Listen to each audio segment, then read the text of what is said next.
It's time to wake up and let the weirdness begin. It's the KVJ Show to start your morning. Kevin is the host, and his skin pigment is whiter than Casper the Ghost. Virginia sounds like this. Nickname Vicious Bee, so don't get her pissed. Jason talks like a spaz, and he loves to talk about Bigfoot and stats.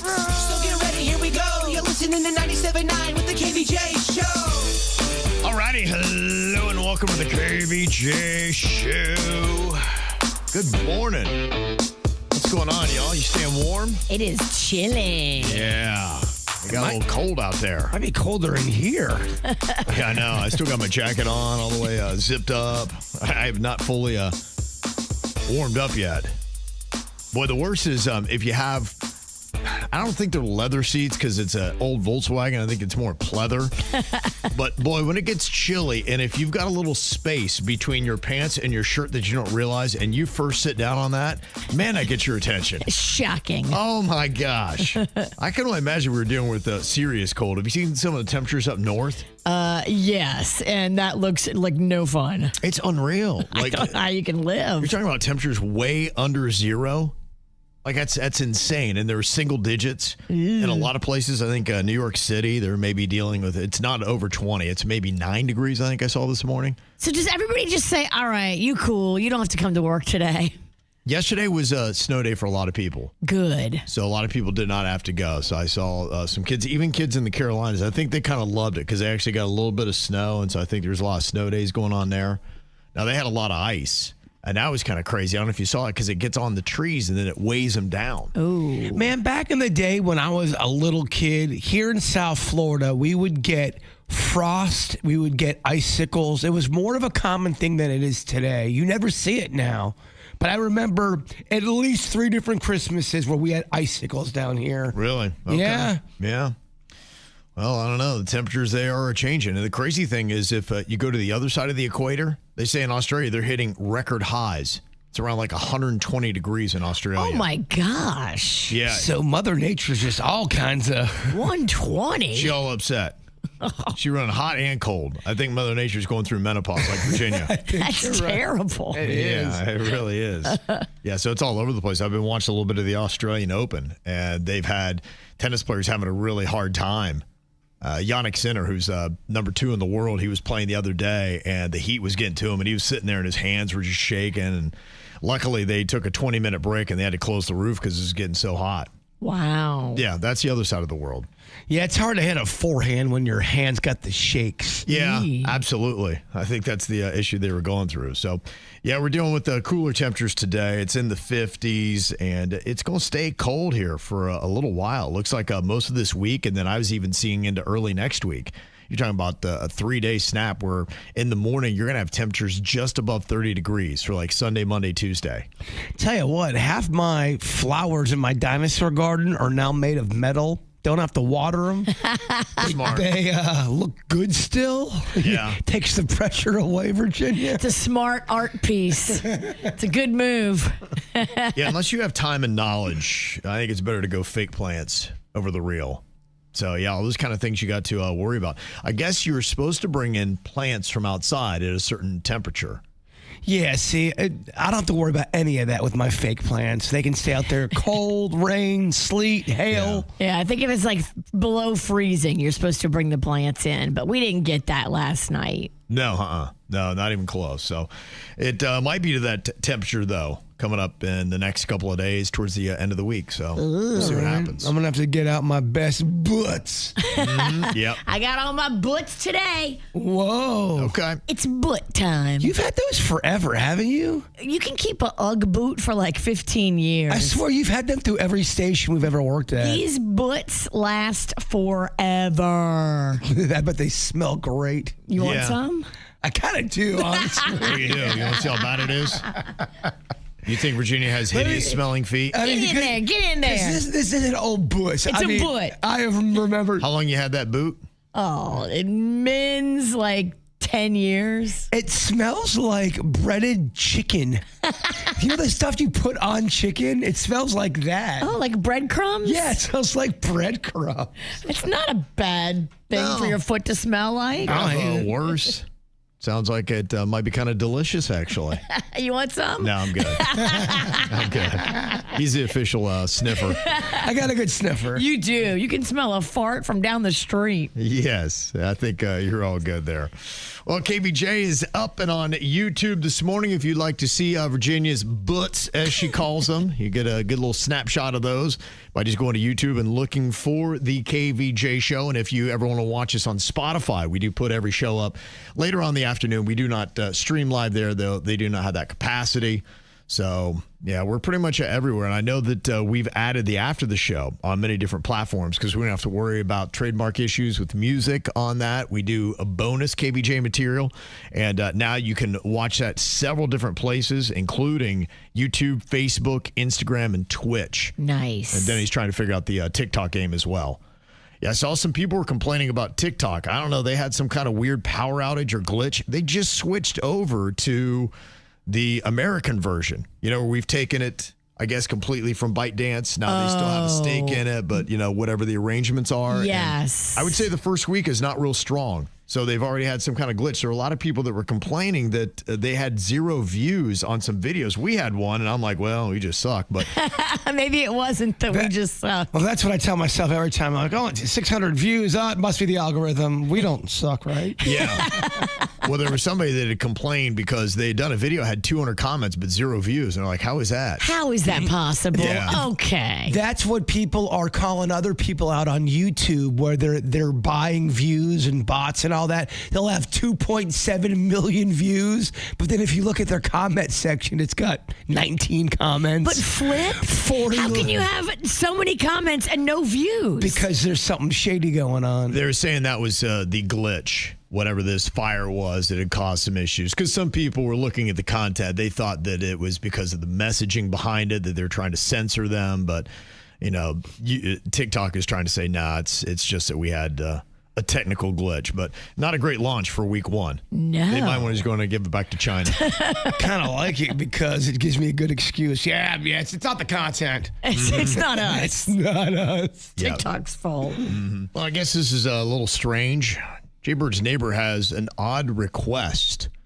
They believe that there is an angel that is in their place, and for some reason, they want to recruit Jbird for assistance. Well, they know I do the Weird and Whatever podcast. I don't even think it's my next door neighbor. I don't even think it's Matt and Franny asking me, Virginia's close friends, that they want me to come in there and talk to an angel. But they know we do Weird and Whatever, and this woman's convinced she's got an angel living in her house. Now, I'm not sure where you guys are set when we talk the topic of angels. Do you believe what are the signs? What has she said? What makes her believe there's an angel in there?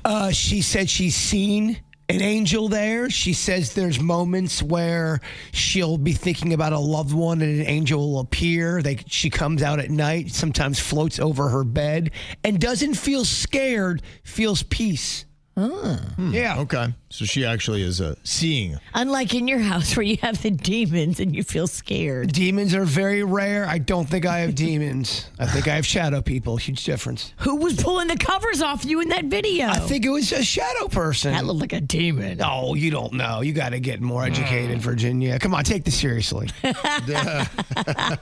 What does she want for you to say to the angel? I think she wants me to go in. I think she wants me to just kind of talk about it. Go in there, see if I can feel anything. Maybe Vicky from Weird and Whatever.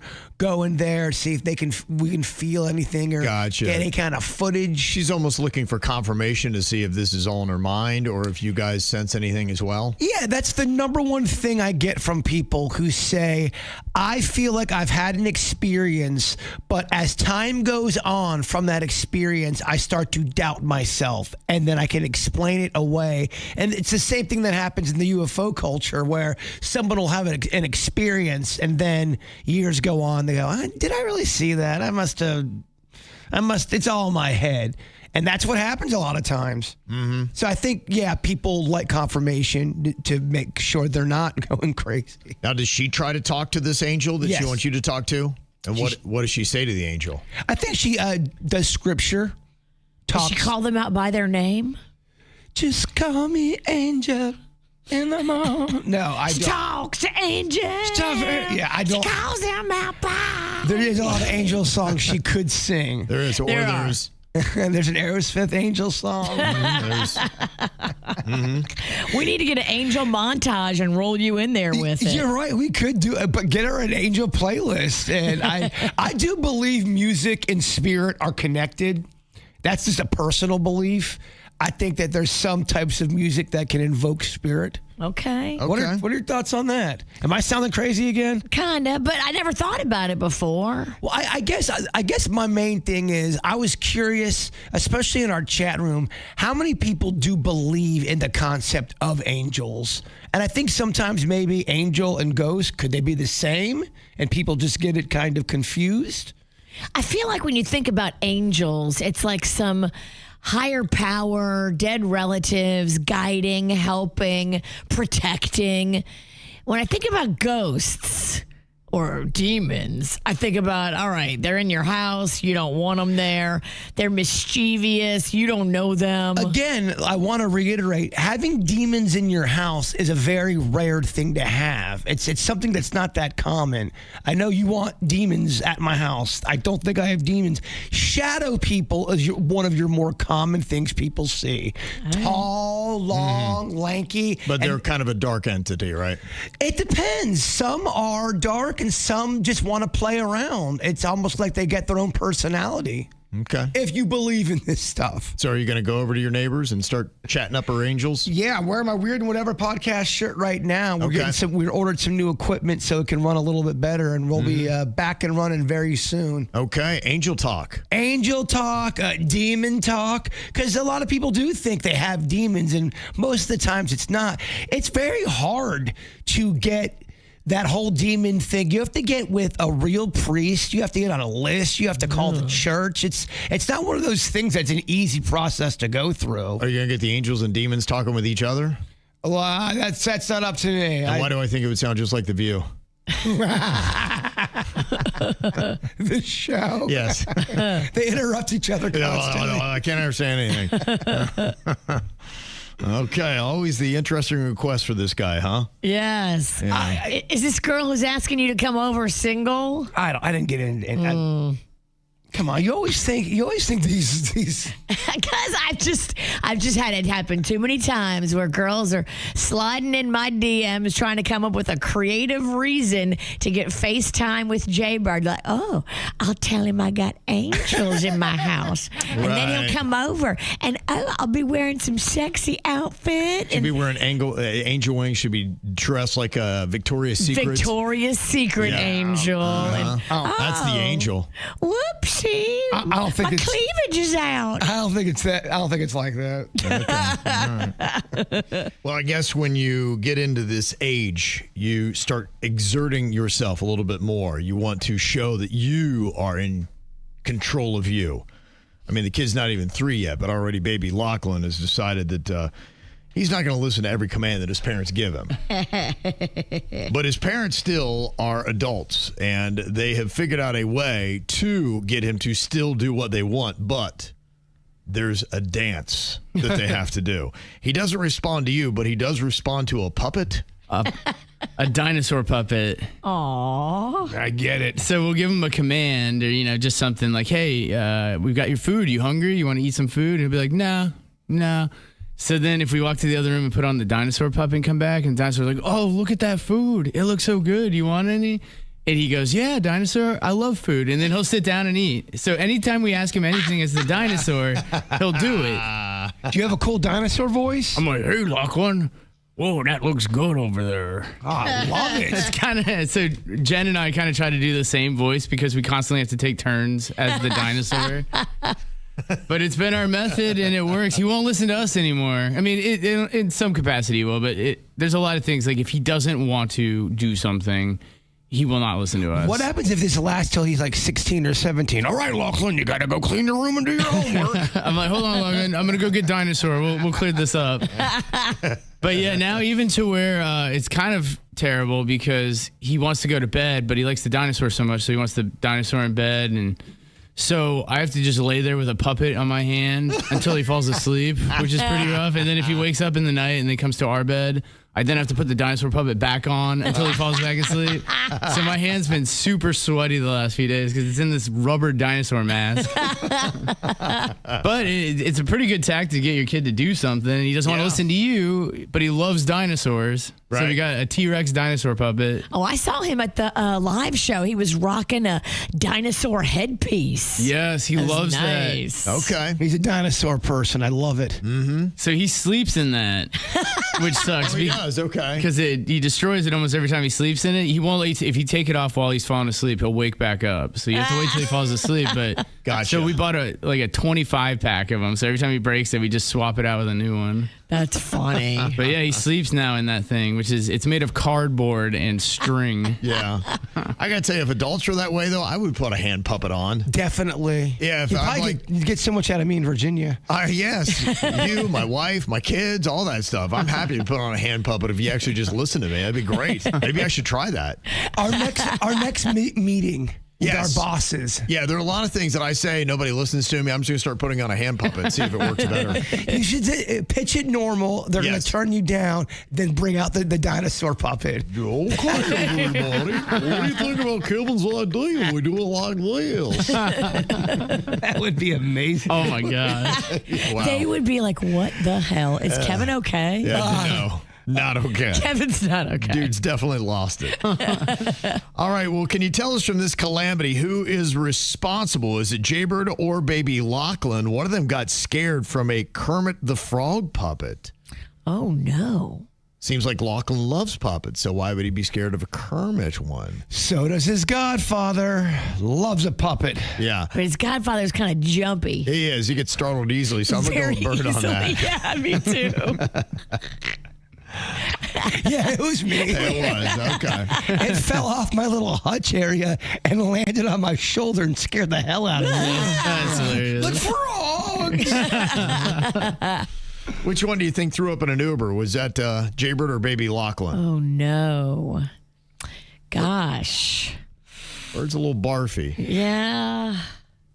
Maybe Bird after the live show. I didn't drink. I wasn't drinking. You had mayonnaise. Oh, yeah. You drank so much mayonnaise. That's right. I would have barfed everywhere. That was the most mayonnaise I think I've ever eaten. You're right. It wasn't me, though. And I wrote that up wrong. It was one of Denny's friend's car. Wasn't it? Well, he was being driven home in a car. So it sucks. If you ever have to bring a kid in a different car, you have to take your car seat out. It's such a pain. You have to put in the new one, put it in, and then you have to take it out when you get to the location. It's the absolute worst. So who threw up in the car? So Baby Lachlan threw up in the car. He wasn't in an Uber. He was just in a car. I wrote it up wrong. Okay. He was just driving in a car. But that was the first time he's ever gotten, I guess, car sick.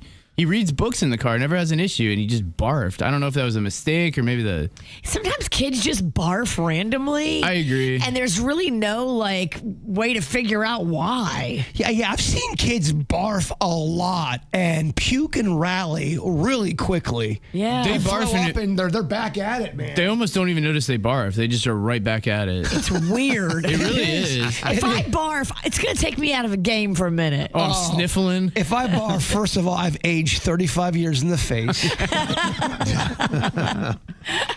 Who was it, Jbird or Baby Lochlan, that missed a step on the stairs and then fell into a couple? Oh, gosh. That could go either way. I mean, these are just hard. It's a tough round. I'll say Bird. Okay, I'll go Lochlan on that one. It was the bird. Oh, what And happened? it was at the fair. Oh, no.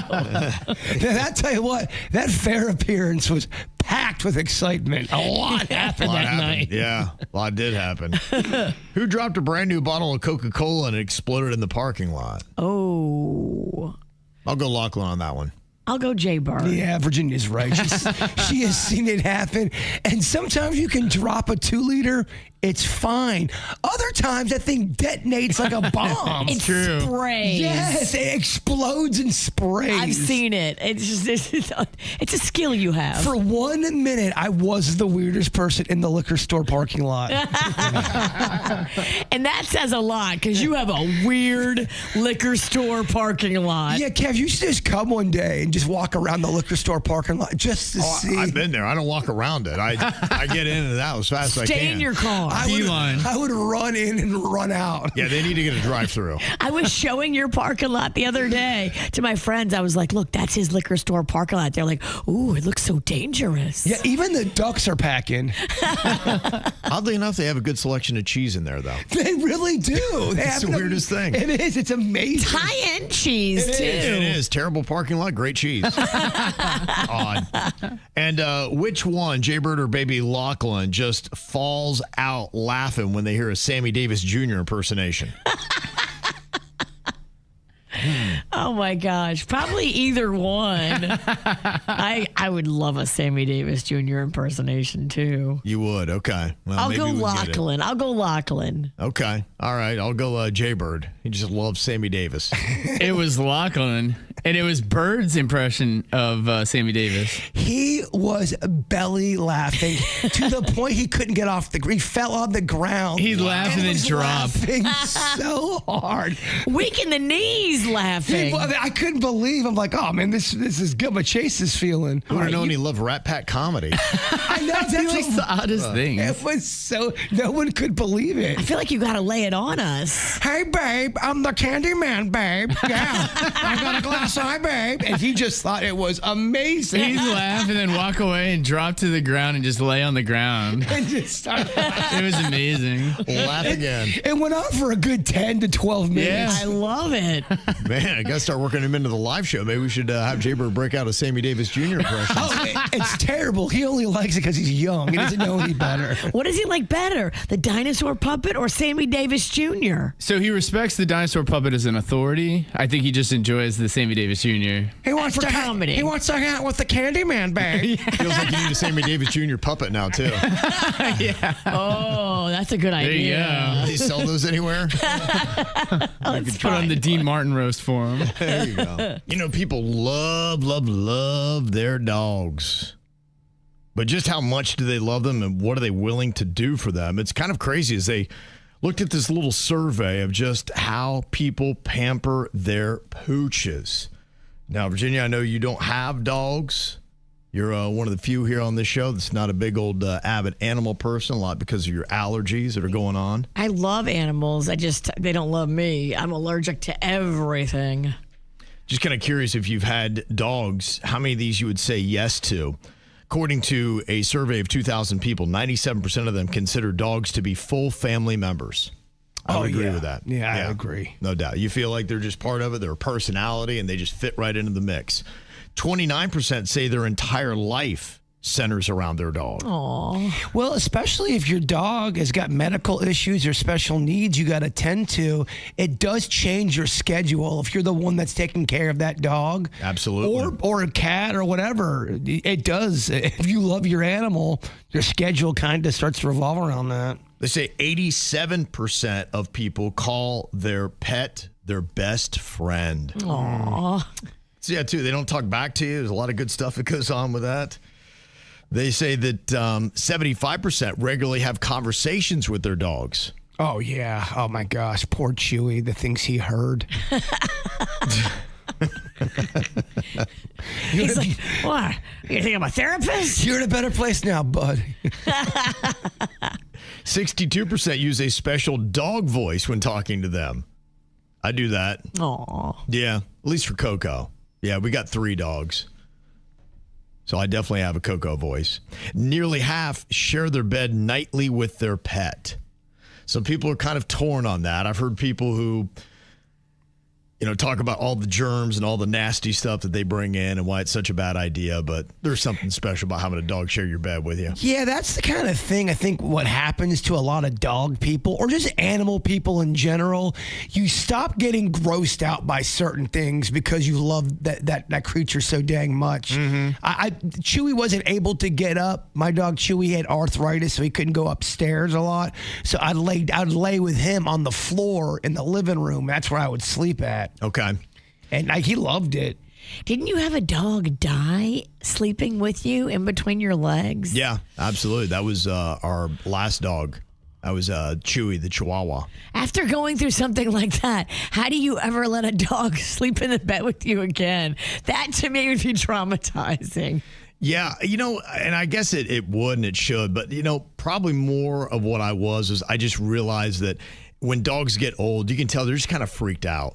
They don't really know what's going on, just their body's not working. So, for me, and our dog Coco's kind of getting old, so I try to just put her in places where she just feels safe and she's assured. And so, in a sense, it gave me peace of knowing that as he's kind of laying there, at least he felt secure as he went. Now, yeah, it's really weird and freaking odd when you wake up and the dog is very, it just was not moving. And you're like, okay, I think this thing's dead. Yeah, and you're right. That is the toughest part sometimes for an owner is where you have to make that decision going, do they got enough left in them? Are they in so much pain? Right. Or can they still roll like this? Because they can't tell you. Well, they can just give you signs. And the way I see with dogs is they comfort you a lot. That's the one thing I love about dogs is that if you are upset or you're down, they come over and they want to make you feel better. And so always being around dogs, I do the same thing. I want them to feel better. I realize there are times if there's a storm or something that's going on that's freaking them out, I want to assure them that you're safe, everything's good. So I try to go above and beyond on that for dogs. Unless your name is Tiffany, you're a Doberman Pinscher, and you live in Lake Park, because that dog wanted to eat every human, especially children. That dog put my family through hell. It was our neighbor's dog. You couldn't go out in the backyard because we didn't have a fence. So this thing would just see you and all of a sudden sprint towards you. You're like, Doberman! Now, I'm all about sharing a bed with a dog, but not a plate. A majority of people, 54% have eaten from the same plate as their dog. Yeah, I never felt the need to do that. Chewy had his own bowl. He had his own little thing to do. Yeah, I'm kind of at that point now. I've read a little bit about what these dogs get going on in their mouth. And after seeing, our dog like Ocho out back just eating poo, I'm just like, yeah, no, I don't think we're going to share the same plate. I look at it being different when they eat poo. Yeah. And not all of them do it. We have different rules. No, the other dog parents, none of them do. It's just Ocho. The dog just eats everything. He's just always looking for stuff to eat. And you think you've cleaned it all up in the backyard. And you're like, nope, he found that one. Yeah, it is. But we had a lot of dogs growing up, and a few like to do that. And then others were like, it's disgusting. So you wonder what that is. Yeah, what is it that why are they doing that? And the odd thing is the other dogs, they don't poo in normal places. They poo behind bushes. It's almost like they're playing a game for Ocho. It's kind of like an Easter egg hunt. They're leaving little Easter eggs. Yeah, so we don't find them, and then Ocho does. You're like, I got another one. Weirdest stuff.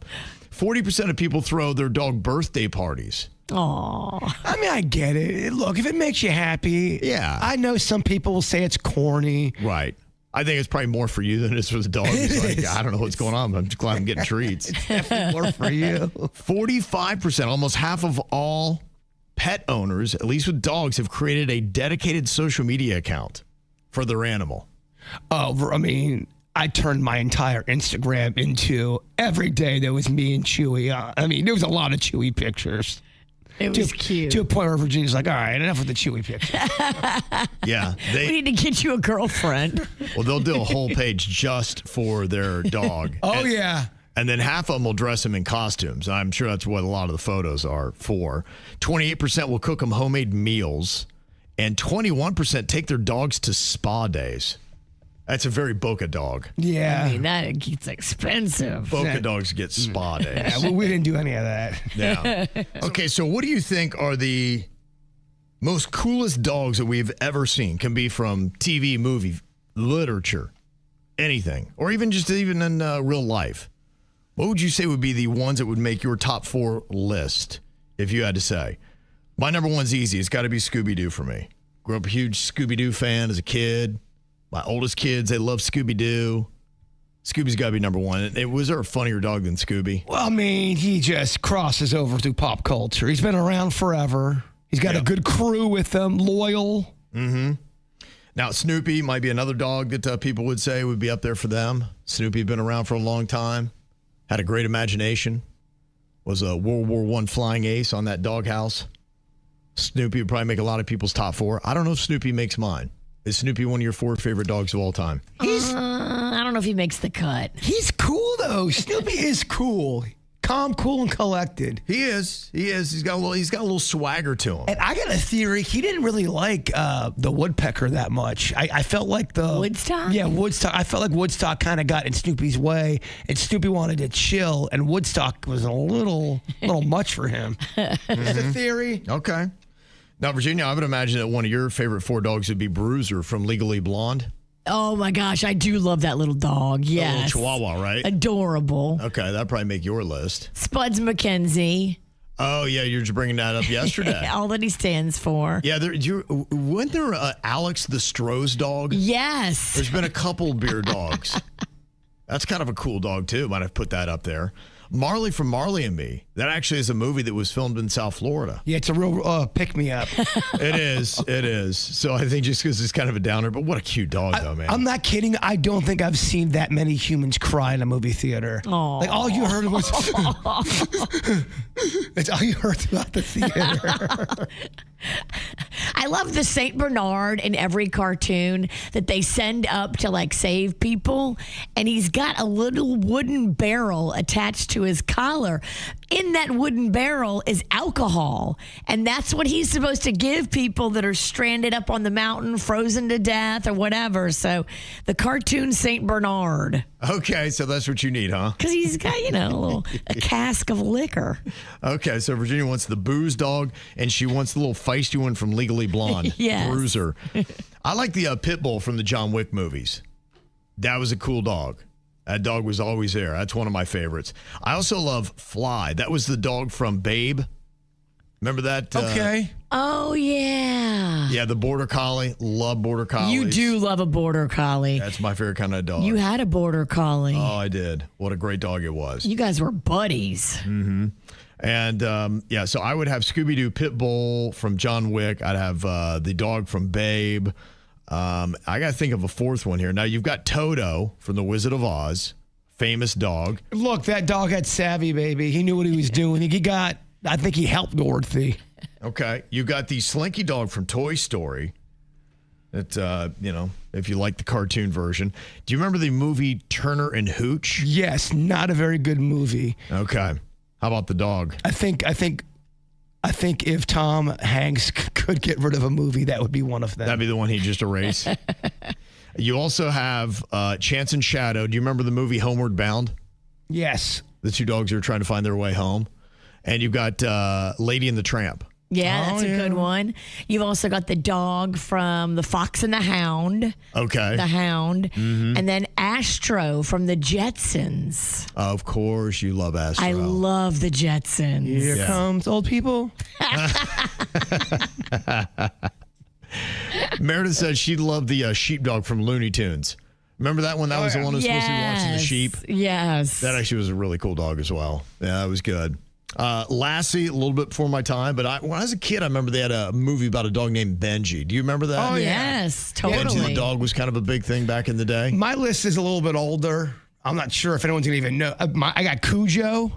Yeah, Cujo. That was the possessed dog, Isn't that right? a scary dog? Oh, yeah, Stephen King. I think it's horrifying. Okay. I also got Church from the movie Pet Sematary. Okay. The Hellhounds from The Omen. Oh, no. Hellhounds. Okay. Yeah, horrifying. And then Okay. I've got Old Yeller. Old Joe. Yeah. Horrifying and death. Yeah. Obviously, Chewy, my dog, he's the best ever, but I wanted to keep it fun, make it fictional. Okay. It's the KVJ Dirt of the Day. It's the KVJ Dirt of the Day. Virginia, take it away. Because you know we need that Dirt of the Day. This Dirt of the Day is brought to you by my new closet designers, Closets by Design. I'm always fascinated by what really wealthy people are doing medically because everybody's chasing that fountain of youth. Everybody wants to feel better and look better. And the more money you have, the more people you can find out there that want to sell you something or show you something that they say could make your life better, make you live longer, make you look younger. So when Dana White went on a podcast and talked about this 3-day procedure in Tijuana, I was like, They have this thing down in Tijuana where you go in and they literally put a needle into your Jugular? carotid, your jugular. And it's a 3-day process. And they literally put your blood through a machine and it filters your blood and then puts your blood back into your body. And this thing it's supposed to be incredible for people who have cancer. Oh my God. And it gets all this shit out of your blood, like metals and mold and all these different toxins and all this stuff. And, you know, Stephen A. Smith and Steve Harvey both told me that when they did it, like, their eyesight was better, their hearing was better, and they felt so much better. Now I got to go do this. Yeah. They asked me to go with them when they were doing it. I said, I don't have time to sit down there for 3 days. And I was like, what? Because I don't know anything about any of this. I'm all into whatever is going to make you feel better, live better, look better, heal yourself. Is it your blood or someone else's? I think What you're your talking about. blood. So all of this is your blood. None of this is anybody else's blood. But This you were is- saying they're doing that in the U.S.? Because I think that's Yeah. why they said they were going to Tijuana's, because they don't offer it in the U.S. I heard it was being done here, and it was to cleanse your own blood, like a filter. Yeah. Okay. But is this a bunch of phooey? Well, there's a lot of stuff I got a lot of questions on. Then why are people going to Tijuana if you can do it here in the U.S.? Yeah, you get a lot of information over there. I don't even know what kind of questions to ask. Yeah, I'd love to hear somebody that medically knows. I immediately have a couple of questions about this. And, you know, some people are saying it sounds like it's just dialysis, which what's the difference between what you're talking about by cleaning out your blood and then putting it back into your body versus dialysis? And then as you continue to make new blood cells, are you just not then making tainted blood cells that would then mix with the pure stuff? And how often would you need to do this before it had any kind of effect? Lots of questions, not a lot of answers. Yeah, it sounds like one of those crazy things that celebrities do just because they can. I'd love to get like real word from real blood doctor experts, not from Dana White. Joe Rogan, he'll be drinking it. He'll be drinking blood on his podcast. Yeah, they've all these people have money. They do all these kind of things. And I always wonder, because of course they're never cheap. Right. No, they're not cheap. Like the quote that I was quoted was thousands and thousands of dollars to cleanse my mom's blood. And I'm like, what is this? And I'm wondering, is it really effective, or is it just these clinics realizing that if you hype something enough and you get one celebrity to do it, all of them will think that they need to do it because it's effective, and then you're just fleecing money from rich people? Well, you have people, especially in South Florida, with so much money that they don't know what to do with. Yeah, and the one thing they can't beat is death. And Right. so they're trying to use what money they have to put it at bay as long as possible. Exactly. Either way, the process ends with a cold plunge. Yeah, it's another one of those things, because I know you can kind of do your own cold plunges here and there and kind of get the same concepts, but if you go to any of these really high-end $500 a month spas, that's what they offer. They have the sauna treatment versus the cold plunge, and then they have that laser light therapy. And I was even asking a buddy, I'm like, is any of that, like, have you noticed any marketable change that has happened? Not too long ago, I went with my fancy girlfriend, and she had me stand in this egg. It was a giant egg. And they dropped the temperature down in this thing that you're just standing in. Now, you stand there naked with just socks on and gloves. And it drops the temperature in this egg to, like, freezing. Yeah. Like, really cold, and it's supposed to be great for you. But, yeah, when I got out, I was like, do I feel anything? I don't know. Like, I feel cool because I'm hanging out with these cool people, but did it do anything? If I'm that thing, I don't know that I want the glove on my hand. Can I put it somewhere else? Because I'm more worried about that getting that cold than my hand. I think I did. You leave on your underwear. Okay. Maybe you just leave on your panties or whatever. Gotcha. Okay. 'Cause, yeah, my glove's going somewhere else. I got a friend who made their own low-budget version of a cold plunge, and it looked low-budget. And I'm like, I don't know, dog. This don't look right. Yeah. He got all this ice from the gas station. It just didn't. Is that it? It didn't Yeah. have a good Redneck cold plunge. It was like a redneck cold plunge.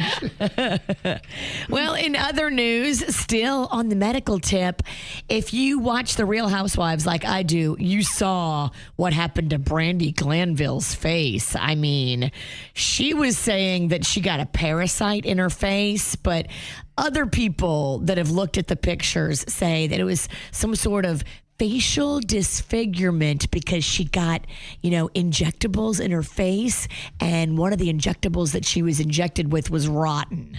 And that's what caused the severe facial disfigurement. Well, now she says after 2 years of dealing with it, she finally has her face back, and she's all over social media praising the doctors that worked with her. It took 2 years to fix her face. Her face looked scary. You got to be so careful. If you're doing these injectables, you must be sure that the person injecting you is not putting some kind of poison in there. You're done with your face stuff, aren't you? Or are you going to do a little tuck here, a little nip there? How does this work? I'm like Home Depot, always improving. Okay. All right. What else do you Never stop improving. I mean, you've lasered off your widow's peak. Like, what else is there to do here? Well, no, as you age, I think you have to be able to say, okay, now I want to do this, or now I want to do that. Like the door needs repainting, so to speak. Yes. Got ya.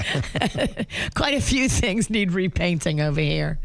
And finally, did you hear the story about Zach Brown and his estranged wife? So she used to work with him. And I guess when Zach and Kelly split up, he fired her, and she took a bunch of confidential emails. She took a bunch of files. She forwarded stuff to herself, and then made these social media posts where she was saying all kinds of bad things about Zach Brown, and she monetized those posts, and now the judge is ordering her to return the documents and cut it out, or they're going to come after her, because I guess their marriage only lasted 4 months. Yeah, one bit. Oh, no. Yeah. Oh, yeah, you're done. It was bad. And that's what's going on in your dirt. Okay, ladies, you can help the bird out. He wants to know if this fashion accessory is sexy or not. Now, guys have been wearing these things for a very long time in different ways. Bird, what do you want to know about here today? Only talking about the bandana. I think a bandana is awesome. Karate Kid style. You could even reverse it, do Tupac style. It's got a lot of versatility. It also can make you look like you are into meditation or karate. I love them. But I noticed I get a couple side comments from women about how bandanas are played out and they're not good. Do you agree with that? I mean, a bandana is not going to make or break. I think if you already look sexy and you put on a bandana, okay, great. I could be Benson Boone, put on a banana or a bandana. Or a banana. I'm into it. Uh-huh. So But if you already don't look hot and sexy, a bandana is not going to make you look better. Okay, so it really depends on if you think the guy's attractive or not. Yes. Okay. So it's not about the bandana, it's about the man. Right. I mean, you can do other things and make yourself sexier. You know, I know a lot of guys now that are wearing Manx, the men's Spanx, and it just gives you that smooth, like tight look under your shirt. It really does work, Wow. especially aging guys that, Man, it is not going well in the chat room. the bandana is not getting the love you'd hope for. 80% of the women's like, nah, we good. Yeah, it's not going to do it for me. Well, we've established you're stuck up. And I don't know if it's that the ladies actually like them, but I know in my lifetime they've had a resurgence a bit. There was a time, I think it was when I was in high school, that guys would wear them on their hair. They would kind of put them and then they'd tie them in the back and they wear them that way. And you're right, guys with longer hair that were working out, somehow it seemed to work and the ladies seemed to like that. But he's already hot. Exactly. The bandana on the already hot guy, yeah, it looks great. I mean, you put a brassiere on him and it'll still look good. I think the way to do it is the Karate Kid style, not the Whereas a headband? not the motorcycle style where your whole head's covered. I think the regular just around where you can still see hair.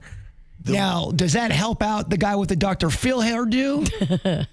I think people see through it. Okay. Yeah, I think that's why you're getting like only 16% of ladies think it's hot. Did it jump? Is it going down? Oh, man. People hate a bandana. The ladies are not feeling it. What about guys I've seen guys take a bandana and they wear it almost as a bracelet around their wrist. That was a look with some of the hair bands back in the 80s. Okay. You lost us with hair bands in the 80s. I like that less. Okay. Okay, what about this one? The bandana around the neck. Hillbilly style. For a costume party, yeah. No. You see a guy walking into the racetrack. He's got a cowboy hat on. He's walking with confidence, and he's got one of those bandanas around his neck. And a piece of wheat hanging out of his mouth. He calls you little lady. What if you did have a legit cowboy, though, and he had that bandana around his neck that he would pull up over his mouth and nose, because that's what they do. And you have dust storms and whatnot. You have to wear it out of functionality. If that guy comes strolling into a bar and you're like, he's wearing that because he needs to, does that kind of make him hotter because he's in such a gruff, manly profession? Well, first of all, I think he's in there to rob the place. He's put it down now, but you know what he has it for. But if he's hot already, you can add the bandana and then it looks good. So Yeah. the moral of the story, everybody, is you just got to be good looking. You got to be hot already. All right, so would you rather be extremely attractive but have terrible fashion sense, or have great taste but below average looks? I'll take option one.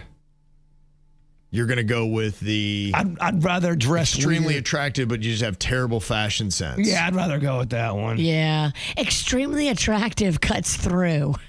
You can still dress like a clown, but they're like, but he's hot though. Yes, you just said you guy could have 9 bandanas on and still Yeah. make it work. Hot guy at the gym can have bandanas on everything. I have seen a lot of guys that are not naturally attractive that have massively leveled up because of their fashion sense or the way they carry themselves, and chicks find it to be really hot. I remember just my sisters, and I grew up with a lot of women, and they'd always say this, and this always stuck out to me. She goes, this guy walked in the room and I didn't find him attractive, but he had great cologne on and he smelled amazing and he looked put together, and it made him a lot more attractive. Cologne even can sometimes up your game. Easy things that any of us can do: bathing, shampooing your hair, putting a little product in it, putting on cologne, like looking like clean shaved and tight lines if you got a beard, like all that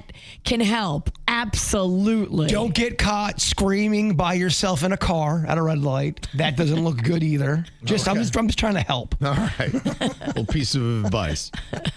How cool would this be just to get yourself a free check, like every single month, just for something that you did 30 years ago? Amazing. You think about all these artists that have had a hit song, and that's got to be really cozy just to know that that check is going to show up. You did a commercial or you did a movie, and it just keeps paying you.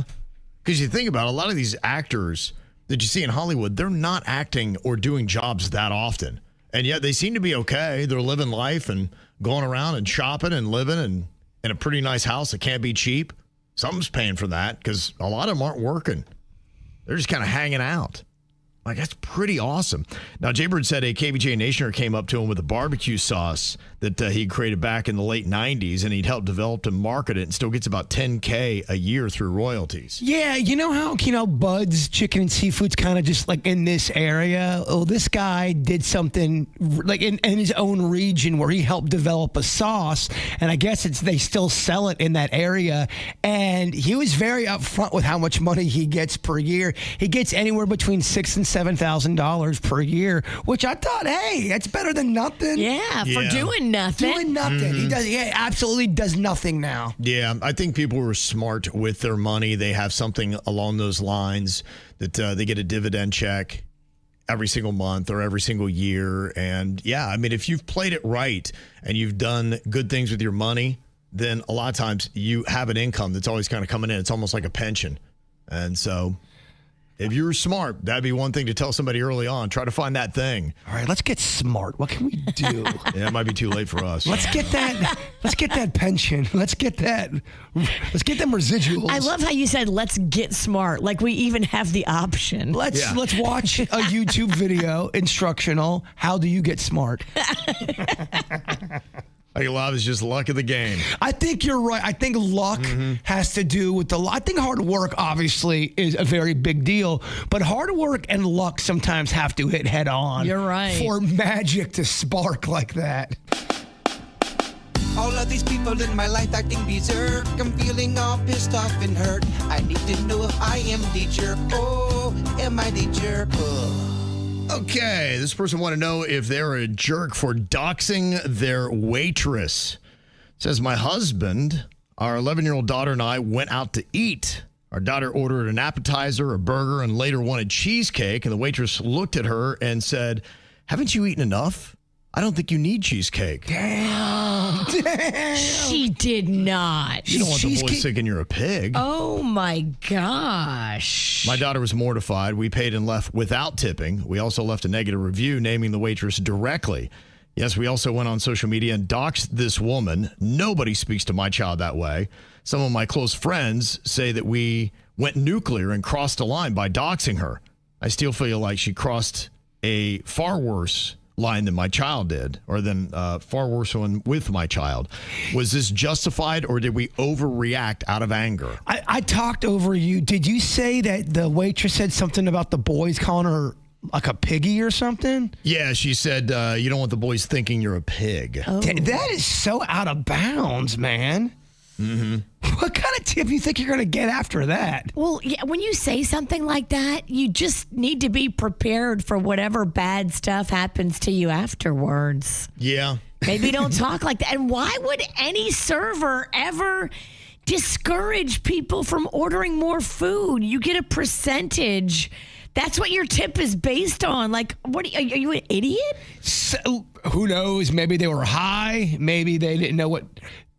That's not the right way to go about it. I don't know that I love the doxing thing. I think it's just added for extra attention. But look, that might be something where you might want to say something to a manager. If you like the restaurant, you care about them. Because if you have someone saying insulting things like that, that's so out of bounds that you would never do something like that. And honestly, most people would snap back right then and there. I mean, if somebody did that to one of our kids, I can only imagine what my wife is going to say to them. It's going to be, the whole restaurant's going to know what's up, and she's going to know pretty quick it wasn't the right thing to do. That's how my mom was too. Yeah. If someone ever tried to get in and try to parent us outside in the public, that wouldn't happen.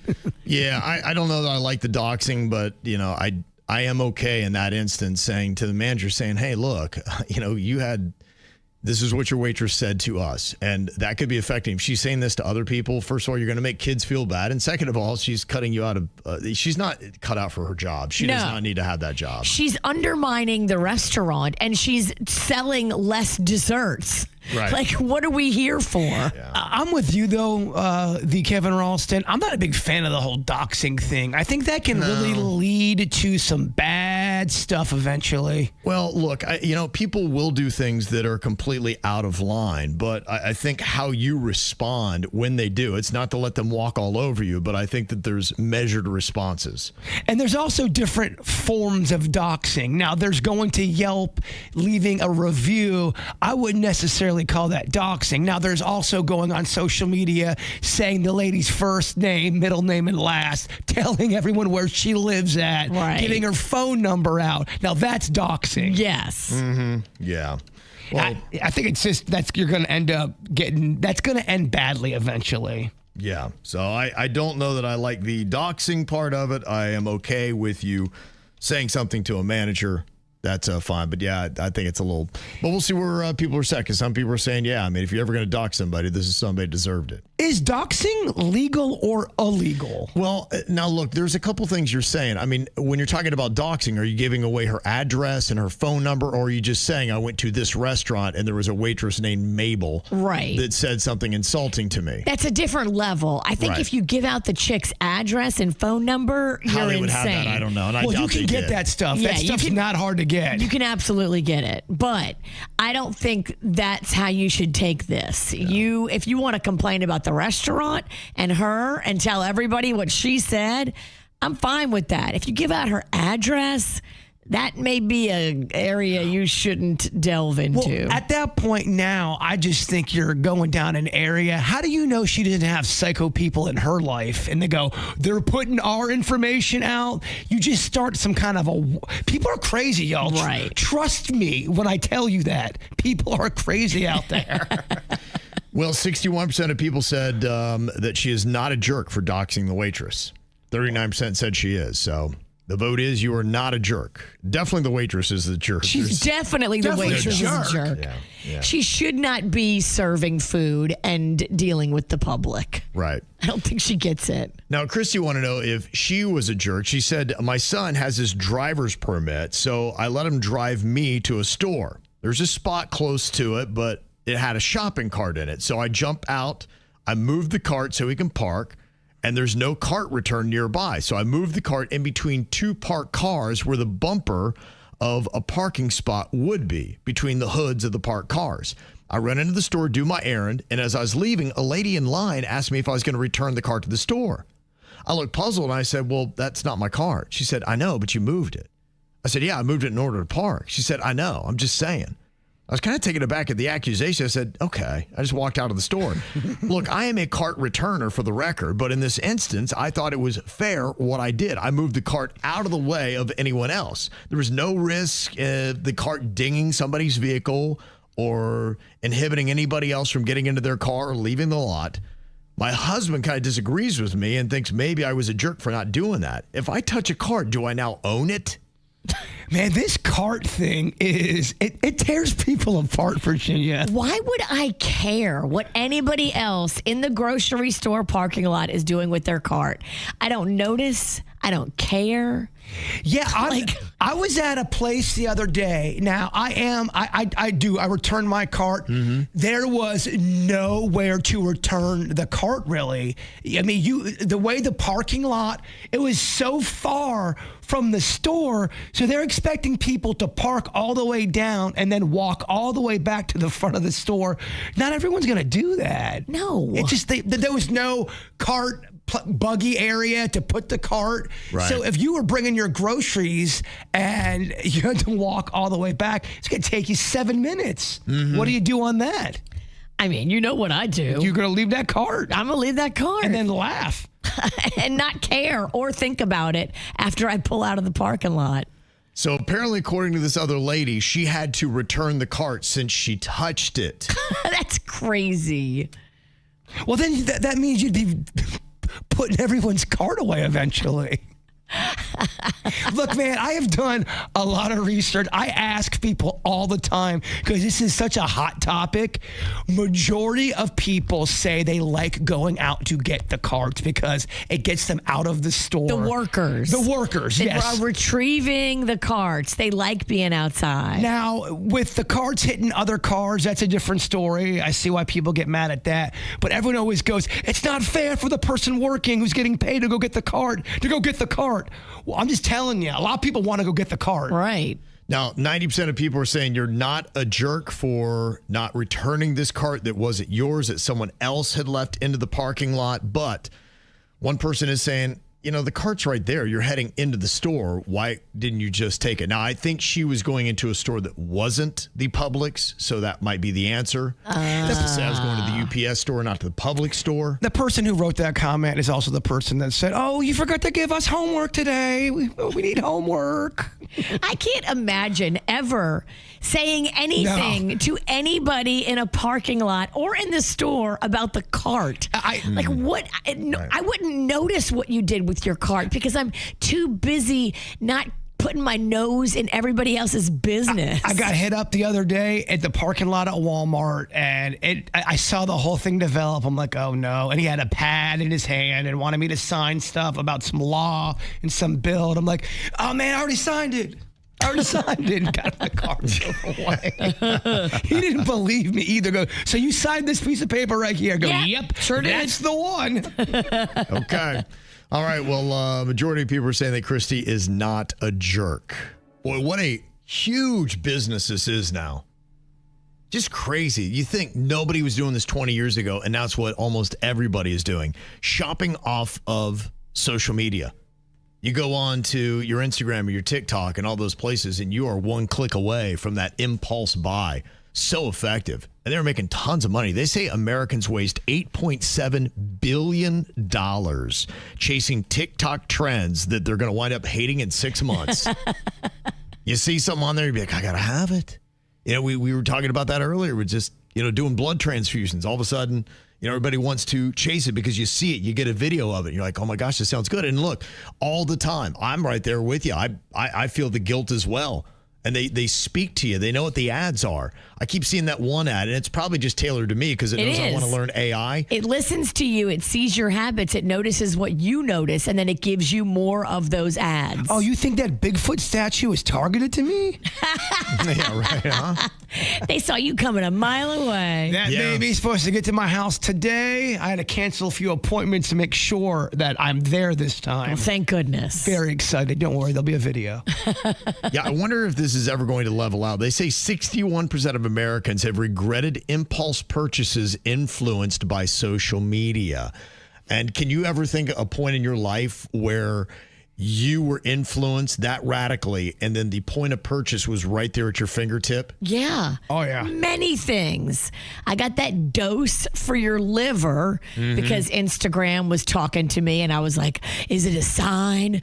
Does the Instagram gods know that my liver's in bad shape because I drink too much? Was it Bethany Frankel influencing you? Because I see she's running those all the time. And also, did she ever find out what happened with those drones in Jersey? No, on the drones. Yes, on the Bethany Frankel did influence me. Did you get it? I bought it. Yeah. It was $70. Wow. $70 Okay. that you pay to see if it's going to work. And I'm like, all right, I'm just going to try it for 1 month. First time I took it, vomiting and diarrhea. Wow. No, really? Yep. I was like, this is not going to work.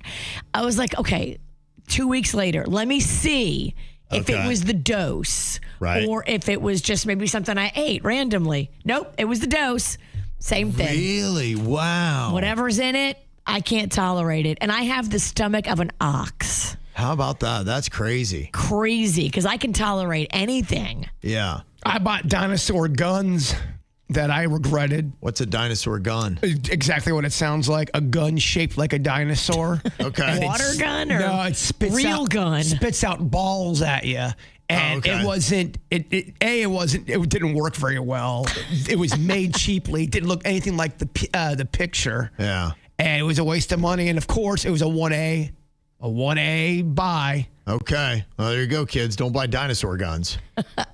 Be careful when you're online buying stuff past midnight, is all I'll say. Now, the one thing that I've kind of noticed as well is they are using now endorsements, not even celebrities and not even real people. But when I look, I'm like, I think that is an AI person. Oh, boy. That is trying to endorse this product. Might be. Now, it may not be around long because they were asking as these AI-generated clips are becoming more widespread. 78% of consumers said they trust videos that show real people over those that don't. I'm even looking at stuff with celebrities, and I'm going, they don't look real to me. There's some celebrities that almost look like they're a clone of sorts.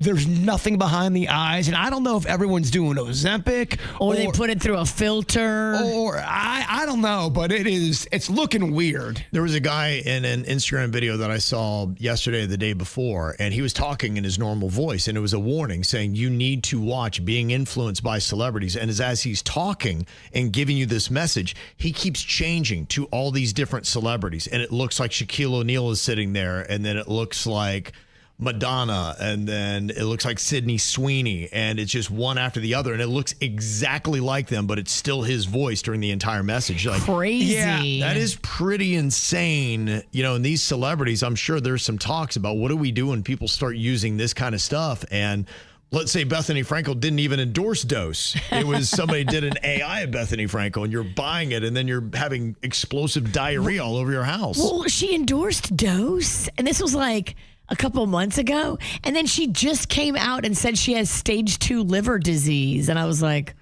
I don't know how it's going to do for your dose endorsement. Wow, that's true. Yeah. But it is odd what's going on, even with some of the younger celebrities where they have got almost like this. And I'm not trying to go in on anyone's looks. I'm just saying it doesn't look normal. It doesn't look healthy or right. Something seems off. They look like there's nothing behind their eyes. It looks kind of soulless. When they talk, they don't even blink really. And it's almost as if they're glitching out. I've seen many interviews like that with some celebrities that should not be looking like that. Yeah. What's going on? Is it cosmetic surgery? Is it Ozempic? Is it AI? Or is it all three working together? It could be any of those. They have to be taken on a case-by-case basis. There's no blanket. Everybody's doing this because that's just not the truth. There was one celebrity, I forget who it was, but they're getting interviewed, and I thought the TV had froze because they weren't blinking and they weren't emoting like a Really? human. Yes, it was a big celebrity too. Well, I think as we see it more often, you might become more suspicious by some of the ads that you see, wondering, is this really a person or not? And if we know that it's AI and you can't tell, people are less influenced by it, and they kind of see through it. And it'll be interesting to see what happens in the future game of endorsements, if it gets changed or not. But people already are wasting tons of money shopping on social media. It's the KVJ dirt of the day. It's the KVJ dirt of the day. Virginia, take it away, because you know we need that dirt of the day. This Dirt of the Day is brought to you by my new closet designers, Closets by Design. Well, Kanye West wants to say he's sorry. Put out this big, long statement and denounced all of his bad behavior, all of the horrible things that he said, all of his anti-Semitism. He says, now it was reckless, and I'm not a Nazi. I'm not an anti-Semite. I mean, all right. He admits that he lost touch with reality, and he's not asking for sympathy, but just understanding. He blames it all on a car crash that he was in 25 years ago and says that his brain was damaged and that's caused him to be a hot mess. Also, I got this new album dropping next Wednesday. Please check it out. Oh, it's funny that you should say that. I was kidding, but is there an album coming out? On Friday. And this weekend, he's going to be performing in Mexico City. Oh, well, look at that. How convenient. I mean, the Anti-Defamation League is like, all right, whatever. Your apology is great, but long overdue. And you know what? The best thing you can do is just behave yourself in the future. So if he does a concert like that, is it packed or are people saying, nah, not supporting? I don't know. I'm not sure how big he is in Mexico City. But in general, do you think he's fallen off with popularity? Or if he was to do a mini tour, would it sell out? Would people go? That's a great question. I don't know what size venue he would fill up. He definitely still has people that are hopeful that they would get a good show. Other people would go just to see the freak factor of what True. could happen. Totally. So you have a mix on that. But his popularity is not nearly where it was in his prime. So, this is a good first step. But, then he's just got to be consistent. He's got to prove that he means the words he says, and he's not just trying to get attention because he's dropping a new album. But how many times has he done this? Well, and that's it. And honestly, I'm tired. you can't really forgive somebody. It sounds like this time he's laying it all out. He's going all in on the heartfelt. But then, like the Anti-Defamation League said, they said the truest apology would be for him to not engage in anti-Semitic behavior in the future. And if he can stay away from it, then maybe people are like, all right, he got control of what his issues were, or at least get a handler. If you can't control yourself because of a car crash, make sure that you don't have access to a phone where you can pop off like that, and have a handler or a PR person that can recognize when you're not yourself, and they would make sure that you steer clear of a microphone or camera, and that you don't say these awful things that come out of your mouth when you're going through a quote-unquote episode. I'm going to go on a limb and say this is not the last time he's going to talk naughty. I'd be shocked, but I'm hopeful that he's turning his ways. That's not even a cool, big deal. You called that one. And now at this point, I'm also kind of like, all right, whatever, Kanye. Because nobody's listening to you anyway. Yes, your music is still powerful, but your words are not. People aren't coming to you for wisdom. They're not coming to you for inspirational quotes. So it's just like, shut up. It needs to be more about actions than words these days. Exactly. And Nicola Peltz and Brooklyn Beckham continue to kind of throw jabs at Brooklyn Beckham's family. I guess when they were having beef with Victoria and David Beckham, Brooklyn's parents, they had asked Victoria and David to contribute to these fundraisers they were doing for displaced dogs after the LA wildfires. And according to Nicola and Brooklyn, the Beckhams would not contribute. And so they were posting all kinds of pictures yesterday of them helping dogs, doing charity for dogs, the new dog they've taken in. They're encouraging other people to take in dogs and save the dogs. Any good baby pictures of them holding a baby just to really make the innocence look? No baby, just dogs. That's how you start getting on that redemption tour. Hold the baby, pet a dog. We look good. We're holding a dog. We love animals. Exactly. And finally here, I'm kind of excited about this unnamed, unscripted reality show that is going to be premiering sometime later this year on Netflix. Apparently, it's going to follow Alex Earl all through the breakup that she had with Braxton Berrios. And the show is going to be going, I guess, into the good and the bad. It's going to go into the family. It's going to go into behind the scenes. It's just not going to be the carefully curated TikTok videos. It's going to be some of the messy stuff, too, according to people that are producing the project. Insiders are saying also that Braxton was holding out hope that they would get back together. He misses her and would love to get back together with her, but she's the one holding out. Hopefully they'll cover that in this documentary. It's a reality show. Okay, sorry. You're right. Hopefully they cover it. Show some respect. Oh, they'll have a part 2. I see what's happening here. And that's what's going on in your dirt. It's time for viral audio. Hey, yeah, beautiful hair. They can't hear me because they're listening to Kids Bop. We got weights and fit. There we go. We were talking about Super Bowl commercials yesterday here on the show, as we were talking about ones that have really cut through that you remember years later. And there have been a few that's been on the Super Bowl. But with this being the off week leading up to it, this is one of the big talking points that people will be on is Super Bowl commercials because they drop them early now. And you've seen the previews for the Instacart. That's what we were talking about yesterday. That has Ben Stiller and Benson Boone in it. And we were like, people didn't seem to really be feeling it yet. Maybe you got to see the whole commercial. But the other duo that people are definitely not feeling for their Super Bowl commercial is Matthew McConaughey and Bradley Cooper.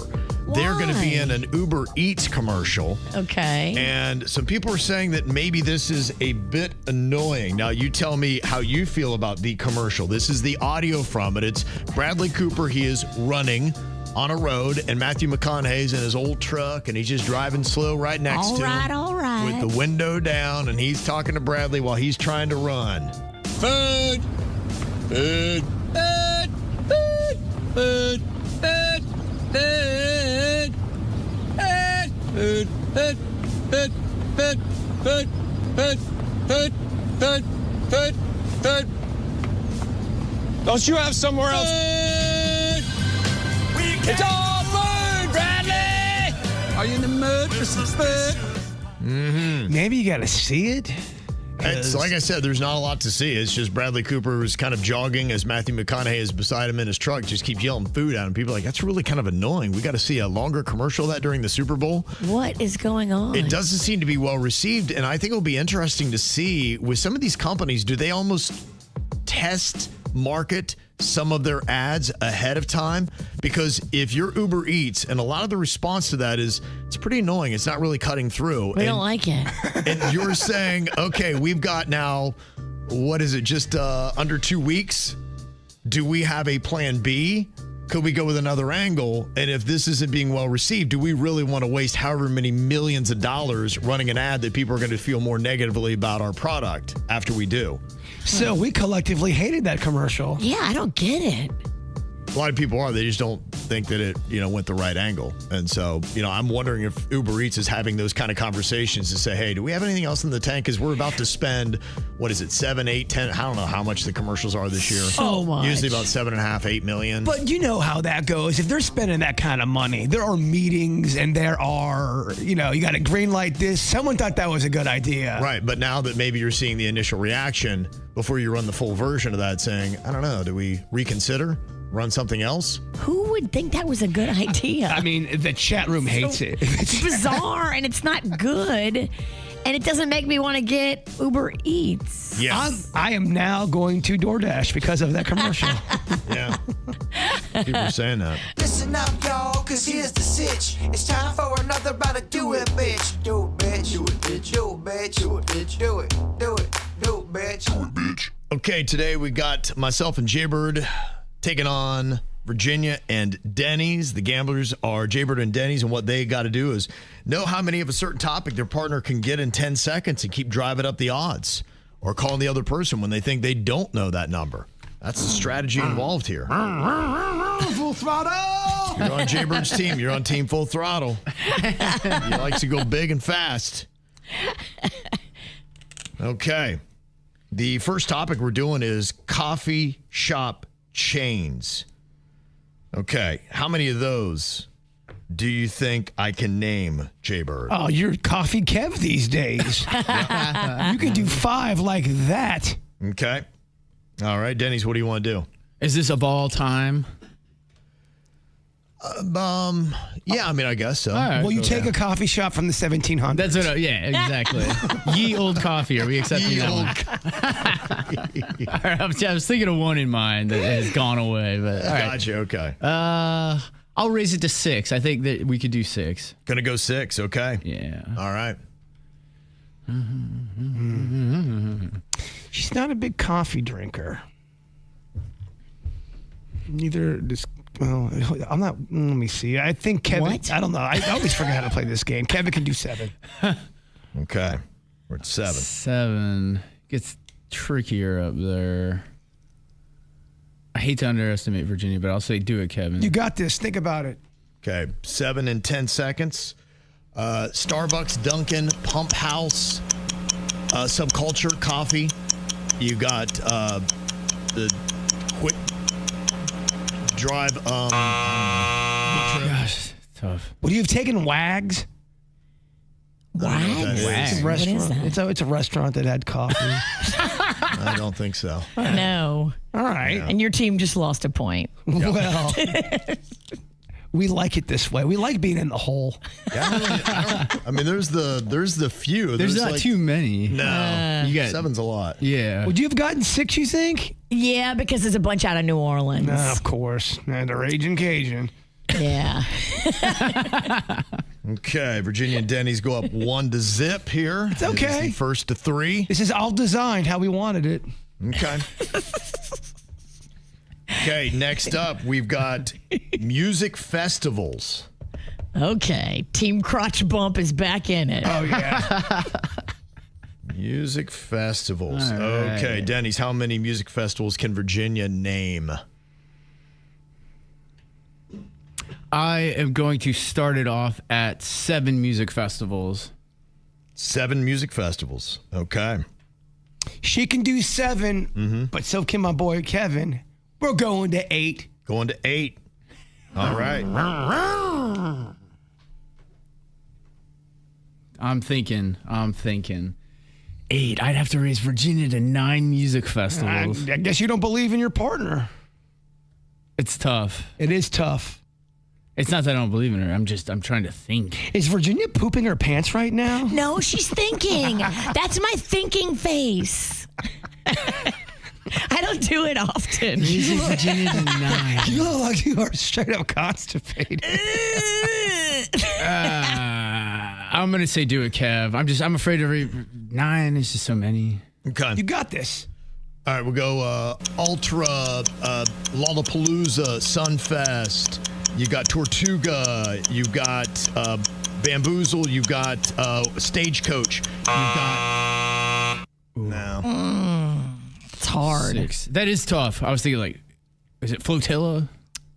No. Well, then, yeah, see, that would have lost that. That's terrible. It's so Denny's hard. is a terrible. I'm just kidding. No, you're right. Flotilla. Okay. Gasparilla. That's what you're thinking of. Yeah, but that's not really a music festival, is it? I think it's just more of a... It's just a party. Festival, party. yeah. That's tough. Yeah, take it easy. You won the point.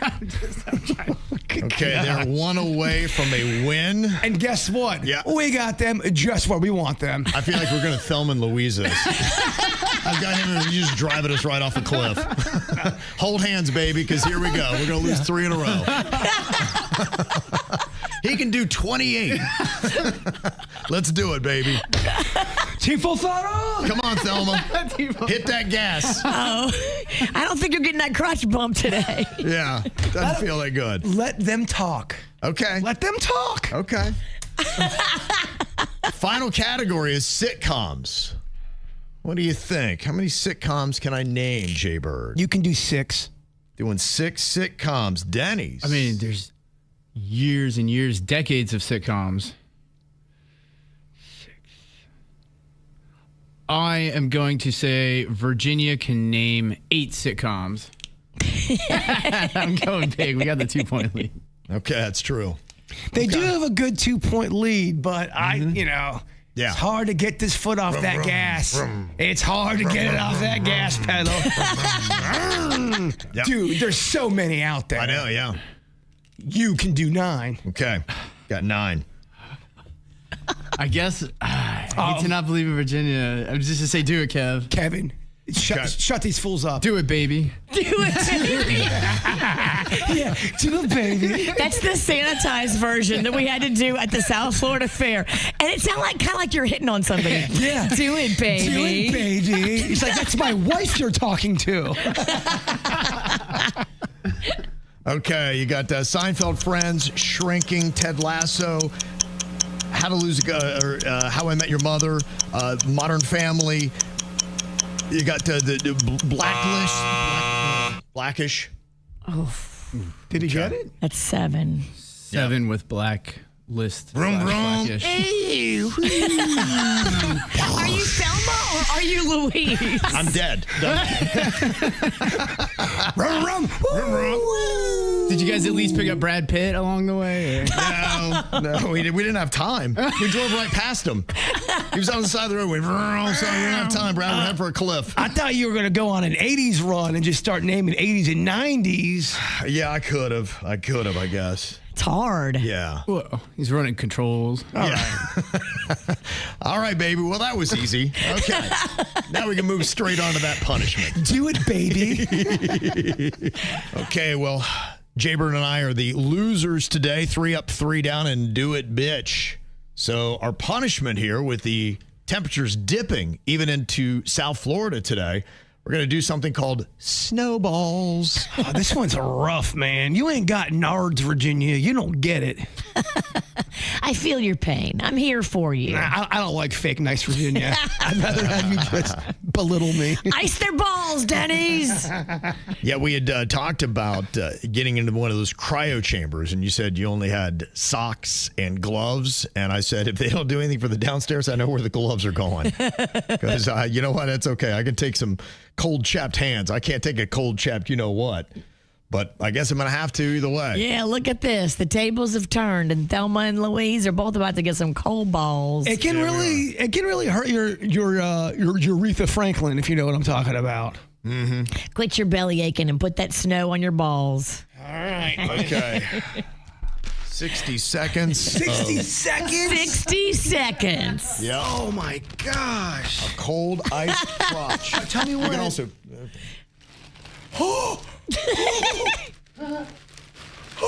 Okay, are we starting? Kevin, are we starting? Yes. Time was cold. Oh, God. Yeah, that's colder than I What's my thought. time? What is my time? You only have 53 seconds. Oh my gosh. Oh my gosh. It is hitting every nard.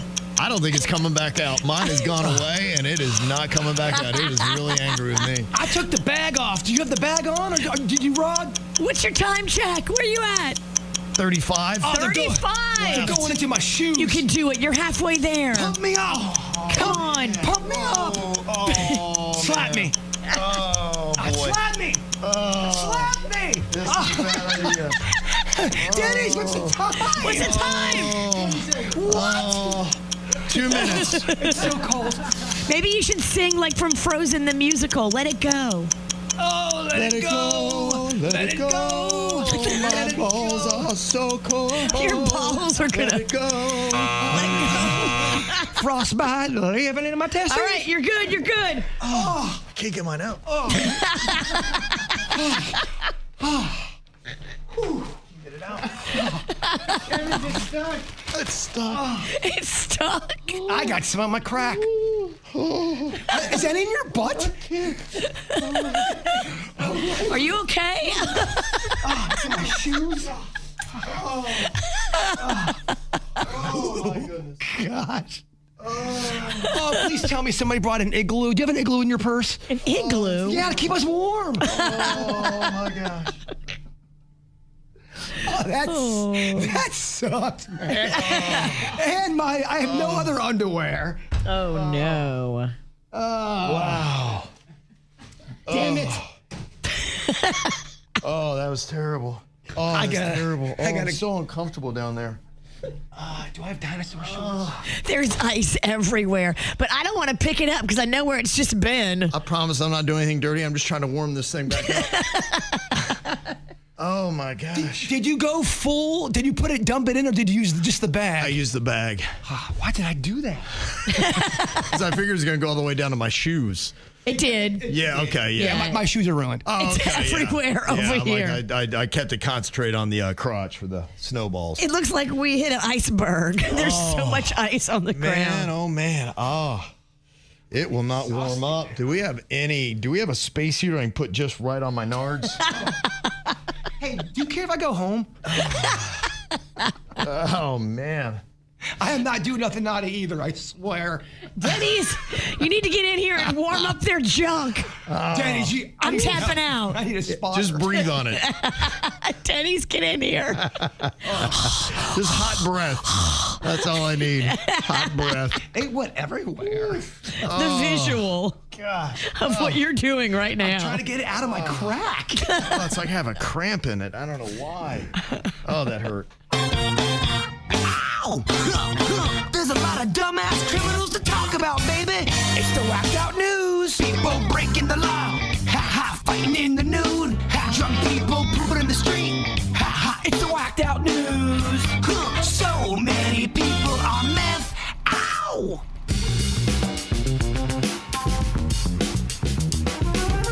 Well, imagine this visual. Florida man in Brevard County hammered driving his car that is engulfed in flames. This was just another day for Patrick Rinaldi. Witnesses reported seeing heavy smoke coming from his car. He then briefly stopped, but then continued on driving as flames consumed the entire vehicle. And here's the insane thing. His wife was also in the burning car and barely escaped when he finally stopped. Now, deputies, when they got close, they're like, we don't know how you didn't explode because you reek of alcohol. Did they know they were on fire? It's a Or were they great that question. hammered that they didn't realize? I would imagine even as drunk as they are, you have to know, but maybe they thought they would make it home. I don't know what the drunk rationale was at this point. Now, the thing I love, even though he's in a car that's completely engulfed in flames, he reeks of alcohol, he's got bloodshot eyes, he's slurring his speech, and he can't walk. He told cops he only had one beer. But they found an empty liquor bottle, and they're like, you didn't have any of this? He then refused to submit to a DUI test. What kind of liquor was it? Fireball? Yeah, maybe that's what it was. I don't know how I am so alert/drowsy at the same time. Because you have snowballs. And here's the insane thing. You know, the car's on the side of the road. They get him out of it to do the DUI test. And as they're giving him the field sobriety test with his inflamed car, it caused a brush fire. They then had to come put out. Now we need a fire truck. Thank God it's not the dry season, huh? Well, I guess it kind of is, but it's not that point yet. Oh, my gosh. What a mess. Another month. Yeah, it could have been a bigger issue. There's a man in Miami got arrested after he allegedly stole $400,000 worth of high-end toilets. How crazy is that? Ooh, are these the ones that, like, sense you when you walk up and they blow dry your butt for you? Maybe, yeah. They didn't really say exactly what each of the toilets did, but the reason why he got caught was an employee from the store that he stole the toilets from was on Facebook Marketplace where he was trying to fence them. Oh.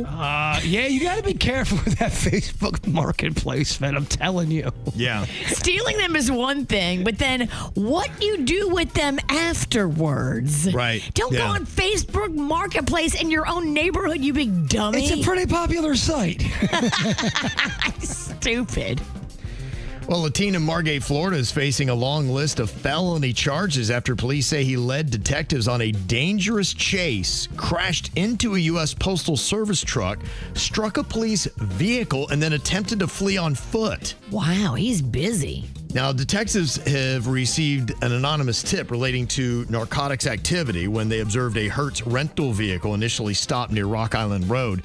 Then when detectives attempted to stop it, 18-year-old Joseph Dexter Raymond Watson IV allegedly refused to stop and instead sped away, weaving through traffic, running red lights, and entering residential neighborhoods in Margate and North Lauderdale. We got a runner, y'all. He then crashed into a U.S. Postal Service mail truck on Oakland Park Boulevard.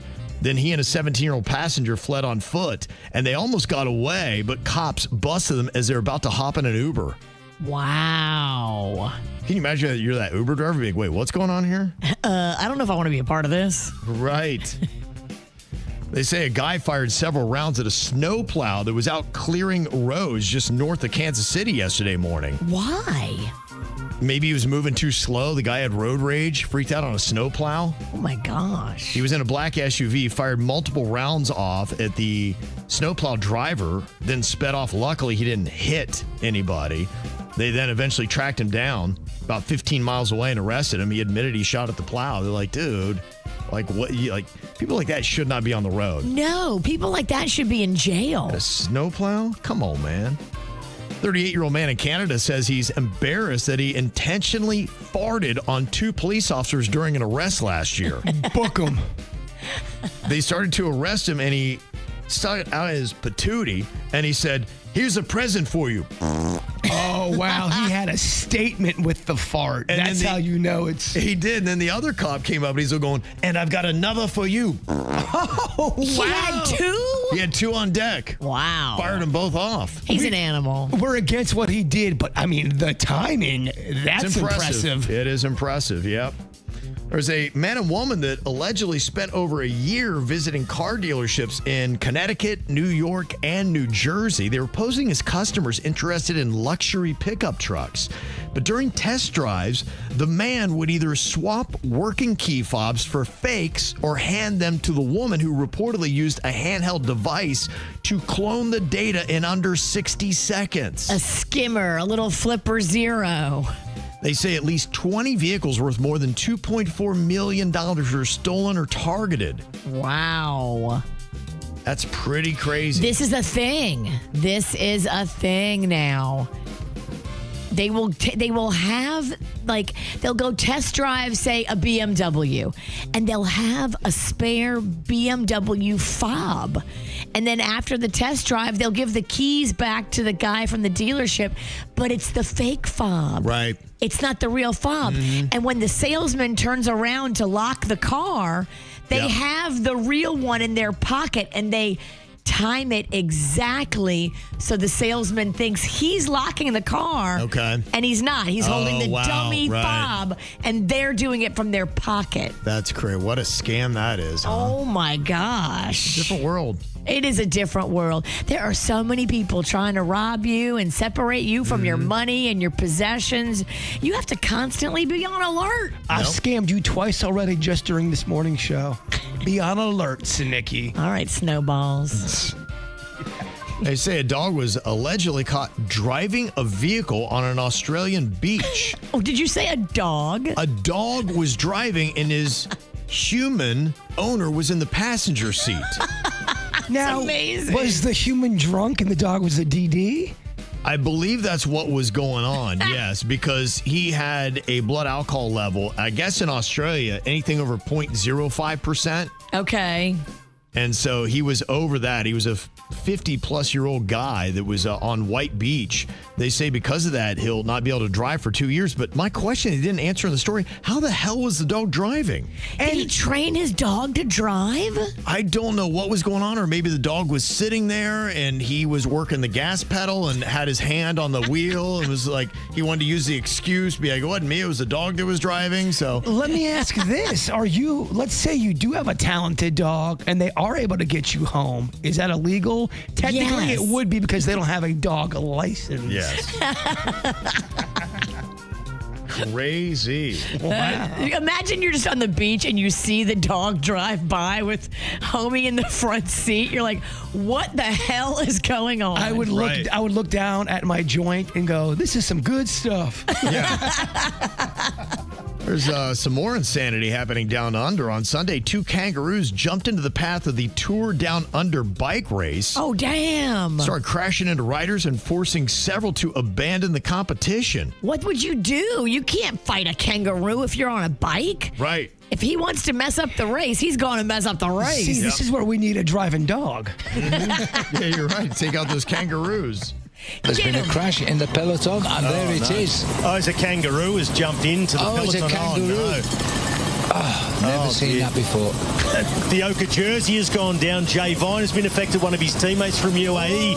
Another disaster for the UAE Team Emirates. Jay Vine, he's up and riding again, moving away from the crash. But he's had a teammate on the ground who looked in extreme discomfort. Unfortunately, one of the hazards of racing in Australia in these regions is some of the wildlife. You can't tell them, don't go about your day, there's a bike race on. Well, I've never seen that before. Jay Vine, he's gone down heavily. I never seen that before. Could they get maybe a louder helicopter? Were they in the helicopter? Oh, man. But The kangaroos were, yes.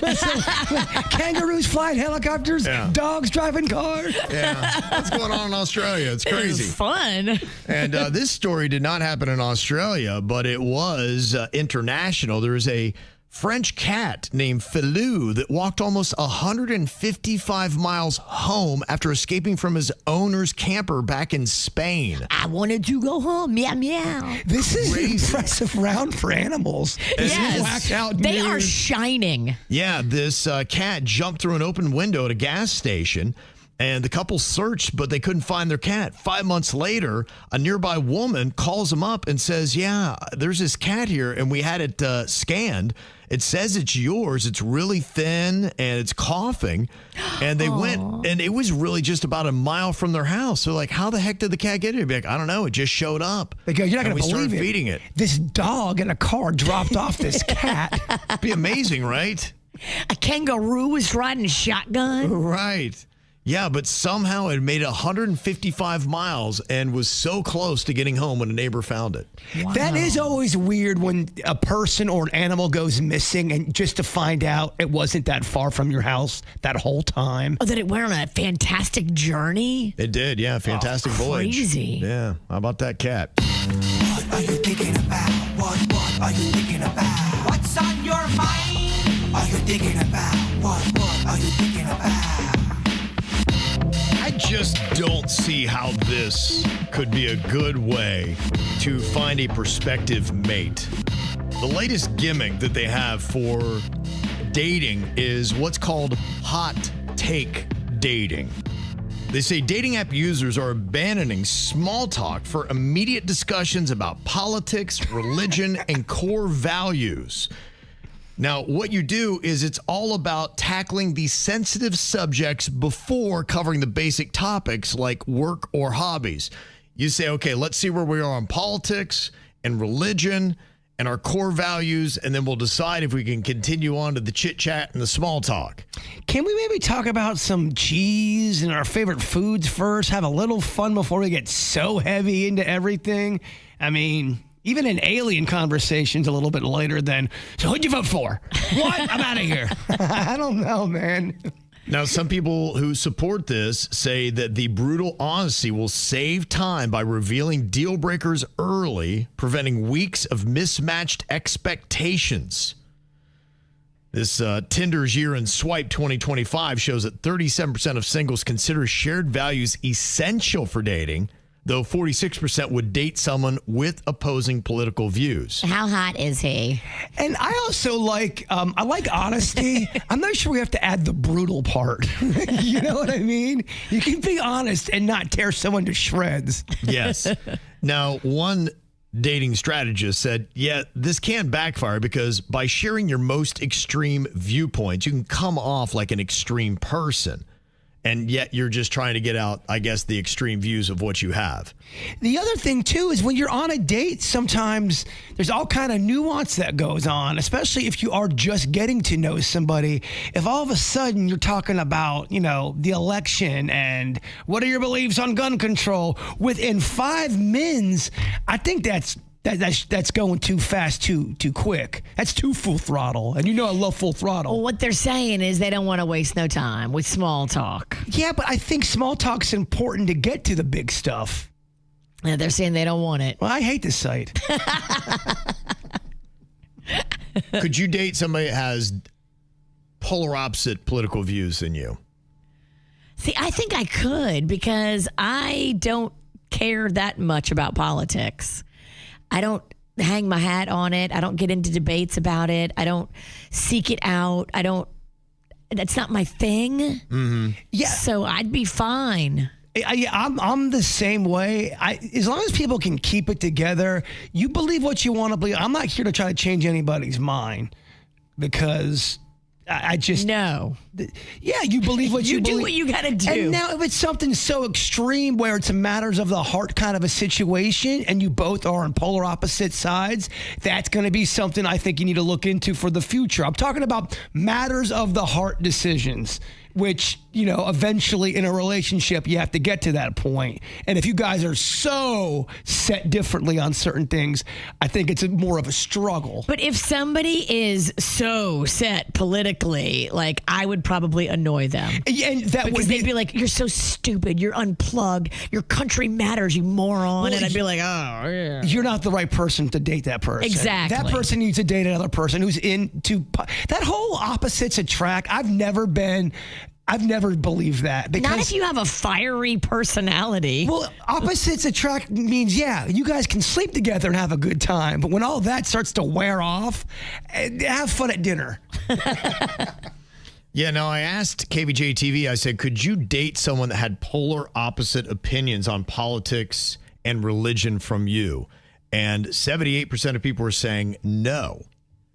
So maybe this is a good concept. I think this is good for most people. I really do. I think this cuts down the time you have to spend getting to know somebody, because if they're not for you, it's better to know sooner, right? I think the problem with humanity these days is we have really we don't understand patience, and things sometimes needs to kind of develop, even if it's just small talk that can lead into other things. But if you're going in there with hot topics right on the brain, you're already kind of going in there ginned up anyway.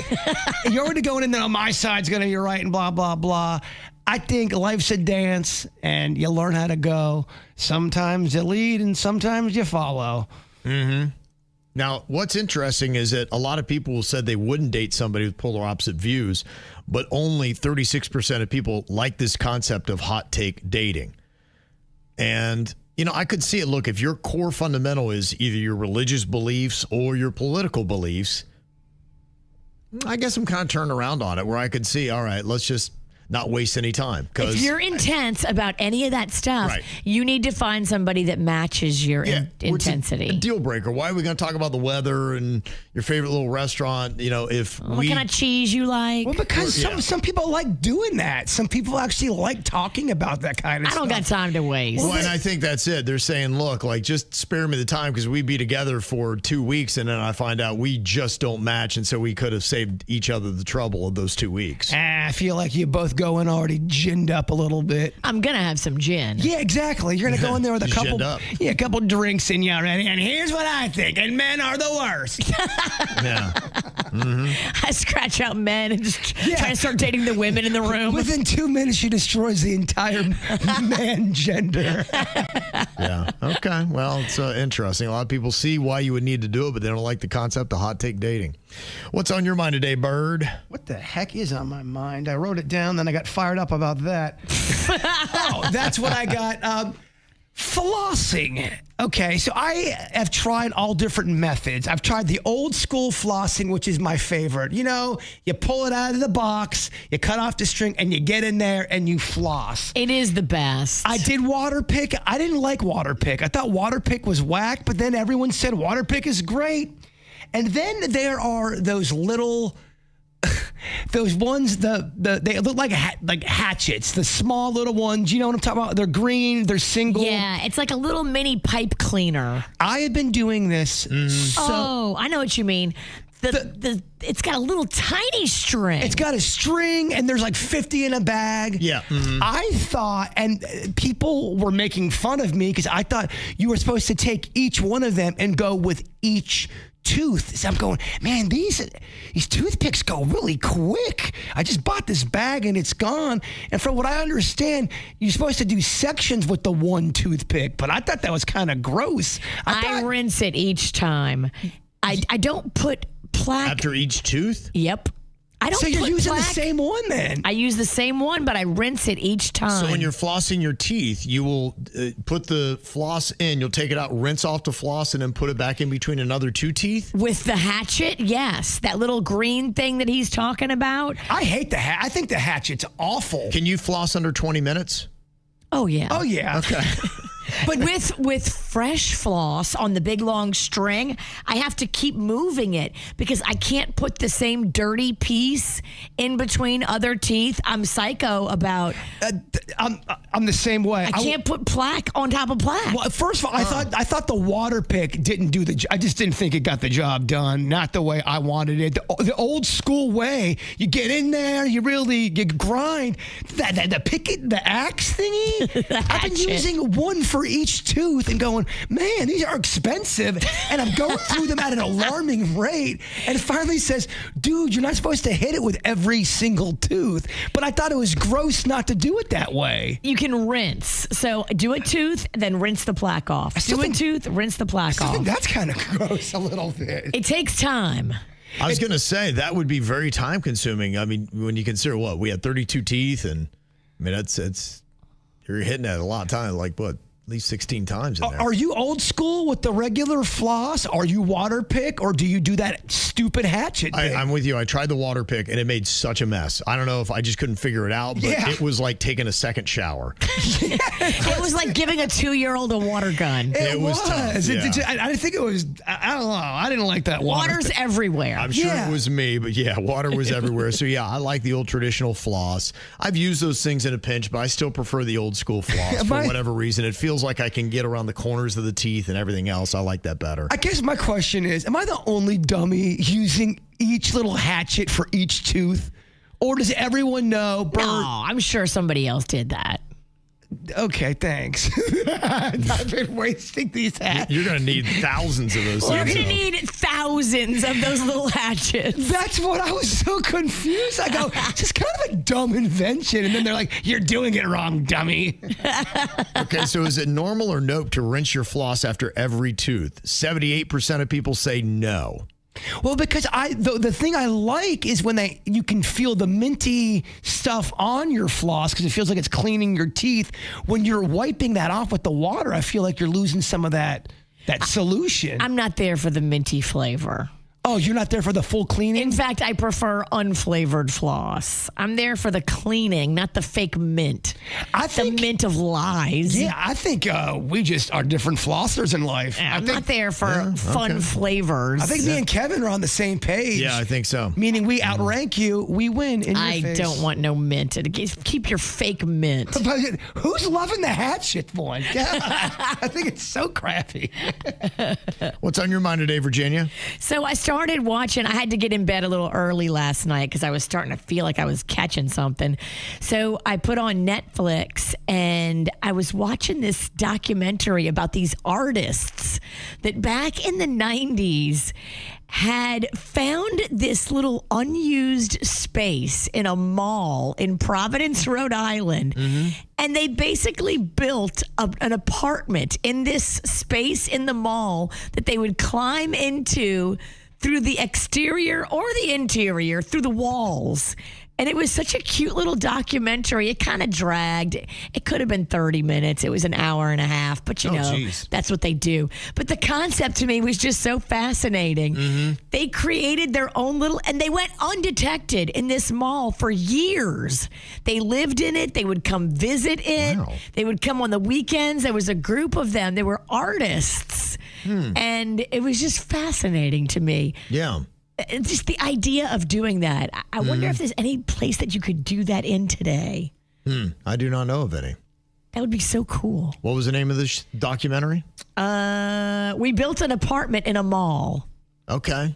Fascinating. Yeah. Well, a lot of people are abandoning some malls. I bet you could get away with that in Boynton Beach. You totally could. Oh, man. Back in the day when there was a mall in Lake Park called the Twin City Mall, and it was abandoned for quite a while. Right. And I knew people who would break into it after the fact. They said there were so many people living in there. Wow. And there was poop on the wall. Things. It was destroyed in there. Wow. Yeah. Okay. It's not a home. I don't know if I'd walk in there. Poop on the wall does not say home. An abandoned mall scares the hell out of me. Yeah, no, it's kind of crazy. I see somebody went in fact, that was a series where people go into abandoned places, and I watched the whole film that they had done on YouTube where they went into the Highlight Center there on 45th Street in West Palm Beach and just kind of checked it out. It was interesting to see him. It wasn't really anything terrifying, but it was just interesting to see what it looked like. And it looked like they just closed up after a highlight match one day and just never came back in. So you could kind of see how it looked. It's like, wow, how about that? It's been, probably 30 years since that place has been open? That's fascinating. I would love to go in there. Yeah. Minus the poop on the walls. Yeah. Yeah, and just be careful because you don't know who's living in there. Exactly. Does this sound good or gross to you? You like apple pie? I love apple pie. My husband, too. It's his favorite pie. I love apple pie, taking it, putting it in a bowl, and then pouring milk on it. Then you have apple pie cereal. It's big in my family. Stop looking at me. Don't side-eye me. Why don't you go floss with your stupid hatchet? What are you making, some kind of pie soup? You take apple pie, you put it in a bowl, then you pour milk on it. It is delicious. And then the after milk, you guzzle that down, and it's amazing. I'll make you some. And everybody, you did this in your family? And this was such a big Pennington thing. Oh, yeah. Okay. The red milk. You got to get the red milk. You mean the full fat milk? Yeah, the one with the red button on it, or the red cap, yes. Not everybody knows what that means. Red milk? We go through this too much. Vitamin D, full fat milk. You want the full fat milk. That's what he wants. Okay. What do you think about cheese on your apple pie instead of milk? Depends on the cheese. Okay. You think it could work? Yes. I've seen it done with like a good cheddar. You could also do a brie cheese with that. That would be real nice. Brie cheese with fruit is so good. Yeah. For whatever reason, I guess they got to find something else to talk about because the tennis is not riveting enough. But so I've been watching a little bit of the Australian Open. My father-in-law loves it. My wife's watching it nonstop. They've been talking a lot about pie, oddly enough. You know, it's like they're playing tennis. They're talking about liking pumpkin pie, never trying pumpkin pie. And then the concept of cheese on apple pie came up. And it actually then became a bet between Madison Keys and Jessica Pegula, who is from South Florida. And when Jessica beat Madison, I guess this was part of the little wager that they had was now you got to go and eat some of this apple pie with cheese on it. Maddie just seemed pretty sure on the court that you were going to eat this pie. Is it a definite red line? You're not doing that, or are you going to give it a go? A bet is a bet, so I'll do it. I hope it's less gross than I think it's going to be, but we will find out, I guess. Now, I have had this before It's a where very underwhelming clip. It's like, all right, ladies, can we pick it up a little bit? I guess I'll do it. I made a bet. I guess I will do it. doing everything they can to try to make tennis exciting. I know. They need more fighting. Yeah. So if you ever had a food that looked gross, but you tried it and surprisingly like that is really, really good. And that's why a lot of times for me, I've had that happen several times. So I reserve judgment, but I've never had apple pie with cheese on it. Cracker soup. Thought it was going to be disgusting. Yeah. It is. You take just some old regular plain or the saltine crackers, you crunch them up, you put them in milk, you put sugar in them, you smush it all together, and now you've got cracker soup. And That sounds like some kind of poor kid snack. It was like, my goodness. Yeah, wow. In the ghetto. That is what you eat if you have zero money to go on. Well, Was that powdered milk? My dad always gave it to us. We would make stuff like that all the time. Poor kid snacks. You put like popcorn and like a little bit of Kool-Aid and crackers and all you could find in the cabinet. That's a poor kid snack. Would that work as a concept for a restaurant? Poor kids? and it's all just that kind of stuff you make. But everything's like 10 cents. I would go to that. It's hamburgers, but they're served with the ass end of the loaf of bread. Oh, yeah. You'll get a hot dog, but it's only cooked in a microwave, and it will be split in half. It's all low budget. It's low budget. The special of the day is beefaroni. Oh yeah, all the Chef Boyardee products. I would go to that just because it's so awful. That might be our $1 million idea. Poor kids. Poor kids. Yeah, there you go. So what is a food that you thought was going to be absolutely gross, but it wasn't after you tried it? Be like, surprisingly, I know it doesn't sound good, but it works. And has anybody tried the apple pie with cheese? I'd like to know. What do you think? Me and V didn't mind the pickled pizza. We were a little like, this is weird looking. It looks weirder, and it didn't taste that bad because that cheese, that mozzarella cheese, goes really nice with the pickle. Some people do it better. I find the ones that overuse lime with it, they ain't hitting the mark. You're right. The lime did not help. So I asked if you've tried it. Did you like cheese on apple pie? And of the people that have tried it, 61% did not. Oh. And I'm curious to see what kind of cheese that they've used. Because, yeah, there's some cheese that would be disgusting on a pie. And I know it's not cheddar, I think would work, right? Cheddar, I've seen them do. And like Jbird said, brie. Okay. That is probably the best pairing. To me, when it comes to sweet, brie seems to be the right move to make. Mm-hmm. Yeah. I think I'm going to do warm up some brie in the oven. Get a nice croissant. It's making me mouth water. There you go, huh? So what about some other food concoctions out there? Are they really gross or do they only sound gross? Now, these are some combos that people are swearing are good together. Banana and mayonnaise. Disgusting. That person is lying. They are high. Bananas and hot Cheetos. Okay. How about apples and mustard? That's better. Yeah. Still not Would awesome. that work? I've never had it, but I would try that. Okay. Mustard's pretty. It's not too offensive. I like a fancy mustard. Don't come at me with that French's. Oh, I love French's. How about putting cookies in your salsa? No. No. Stop it. Olive oil on your ice cream. I've seen people do this. I've never tried it. Yeah, these are all supposedly things that people are doing.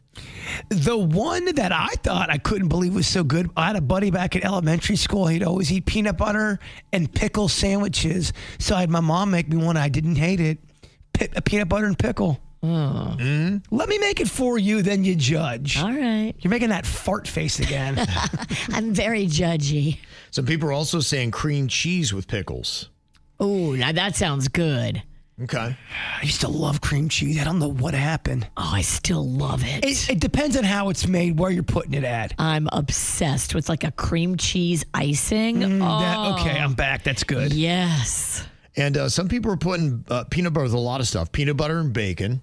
Yeah, that goes great. That'll work. Ramen noodles with peanut butter. And they said, think about it. It's a lot of like what Thai food is. Okay, so like a pad Thai. Yeah. And so you're thinking that's totally gross. But they said if you've had pad Thai, you're like, all right, somehow that worked, right? Yeah, that would work. Me and my girlfriend are still trying to perfect that peanut butter and jelly soup. That we're trying to. Dessert soups are going to be a thing. They are. Yeah, I'm hoping. Well, maybe, He's trying to make it happen. I'm trying to make it. Peanut butter and jelly soup, if you perfected that, tell me kids wouldn't love that. It feels more like a dessert. Well, you could have dessert soups. All right. Yeah. You don't have to yell at me. Well, I'm very passionate about my soups. One person was mentioning how they put soy sauce in milkshakes. No, not going to work. That's weird. I thought so as well. What about duck sauce in a milkshake? Sweet? No, I don't know. I still think it's going to be funky. If you put that in a strawberry milkshake, duck sauce could work. Can I get an amen? That might work, actually. Strawberry, I'd try that. All right. What about maple syrup on your pizza? Yes. Ooh, like a hot honey pizza? Yeah. I've seen the hot honey. Yeah, people are doing that. So, I mean, you're not too far off with the maple syrup. Blaze has that. You can add all kinds of like hot this and sauce that, and after the pie comes out of the oven, they'll sauce it for you. Sometimes I don't mind even dipping a pizza in some honey mustard. I know, not the best Italian thing to say. Where'd you find this guy? Yeah, not Italy. Definitely not in Italy. Definitely not in Italy. What about hot sauce on ice cream? Get out of my house. Get out of my house. How about a little mango with tahini on it? Ooh, yeah. Now that does work. I love that. My mom introduced me to that in a restaurant in San Antonio like years ago. She's like, yeah, you just put this spicy, salty condiment all over the fruit. She got this giant fruit bowl. I'm like, what is this crazy hooker doing? And then I tasted it. I was like, oh, any kind of fruit with that tahini tastes fantastic. Yeah, it does. Tahini's fantastic. Especially like watermelon. Oh, Yeah, it's probably my so favorite. good. Favorite little, I don't know what that is, seasoning. What about kumquat frosting? I'd try that. Yeah, I know you would. Yeah. Yeah, there's a couple people like Jenna who said, I love the grilled cheese with grape jelly. Ooh, see, yeah. I like it, Christine, with the strawberry jelly, but I'm not hating on you for the grape. I love a fruity grilled cheese. That's where Brie can really come in. That's where Yeah. you really can make something shine. Oh. Gosh, it's Grilled Cheese Tuesday. Preach, girl. Denny's Grilled Cheese Tuesday? Denny's, he's in here talking dirty to us. I am. What about putting some ranch dressing on your popcorn? I don't hate that. They have ranch dressing type of or flavored popcorn out there. Yeah. You can sprinkle that seasoning on the ranch. That'd be good. Sometimes at the movie theaters, you're allowed to put your own cheese on there now. They have like a cheese section. I'm going to bring my own cheese from now on. That's a great idea. You can go too far. I pushed the limits. I did. I pushed as hard as you could go. Bring a little parm in your pocket. Just don't go too hard. All right. It then becomes a bully ingredient, and you don't even taste the popcorn. Michelle said red wine and vanilla ice cream. Any fruity wine and ice cream actually works. Really? If that's prepared the right way, I bet that would be good. Have you ever done that? No, I've not. Not tried it. You love red wine and you love ice cream. Well, as I'm kind of going through this, I'm like, I don't know if I've even lived.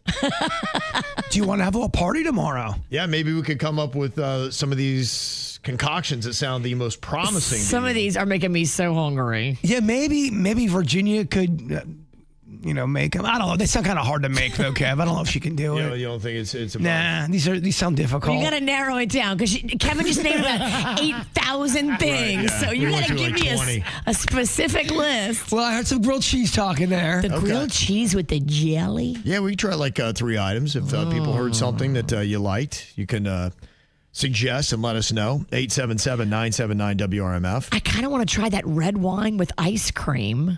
Okay. I just feel like this conversation, you're like edging us again with food combos. Okay. Yeah, we'll go through it. We'll come up with 3, give you a little review tomorrow, and maybe we got to try that apple pie with cheese. Since that kind of started us off. Yeah, we should. We'll give it a fair shot. We need to get, you're making the apple pie with cheese. I think you're doing a grilled cheese. I'm going to buy dish. the apple pie. What do you think I am? Making wine. Making wine. Making wine. Got to get the grapes. How much time do you think I have? You got some busy Tuesday. Oh, my gosh. You do now. I'm not going to have all this ready by Thursday. Well, they say something interesting here with people when they leave home. 25% of all adults now cannot exit without their headphones. And I noticed this the other day because it was so annoying that my wife, I don't know why, she loves making her keys as cumbersome as possible. I'm a minimalist. I typically have keys in my front pocket. I do not want a huge wad that is sticking out of my front leg. And instead, she puts all kinds of fobs, other things she doesn't need, and now she's just added her headphones to it. It's in a little casing, and it's on top of it. So I've got the key, the headphones, there's other trinkets, ornaments, all this kind of stuff, and I hate it because... boo-boo? Yeah, because there was a little boo-boo on my daughter's keys. Used to have a little boo-boo. And so I've got all these things. I'm like, I just need a key. And then if I take anything off, she gets all upset. She's like, I'm going to lose that. I'm like, well, why do you have it on here in the first place?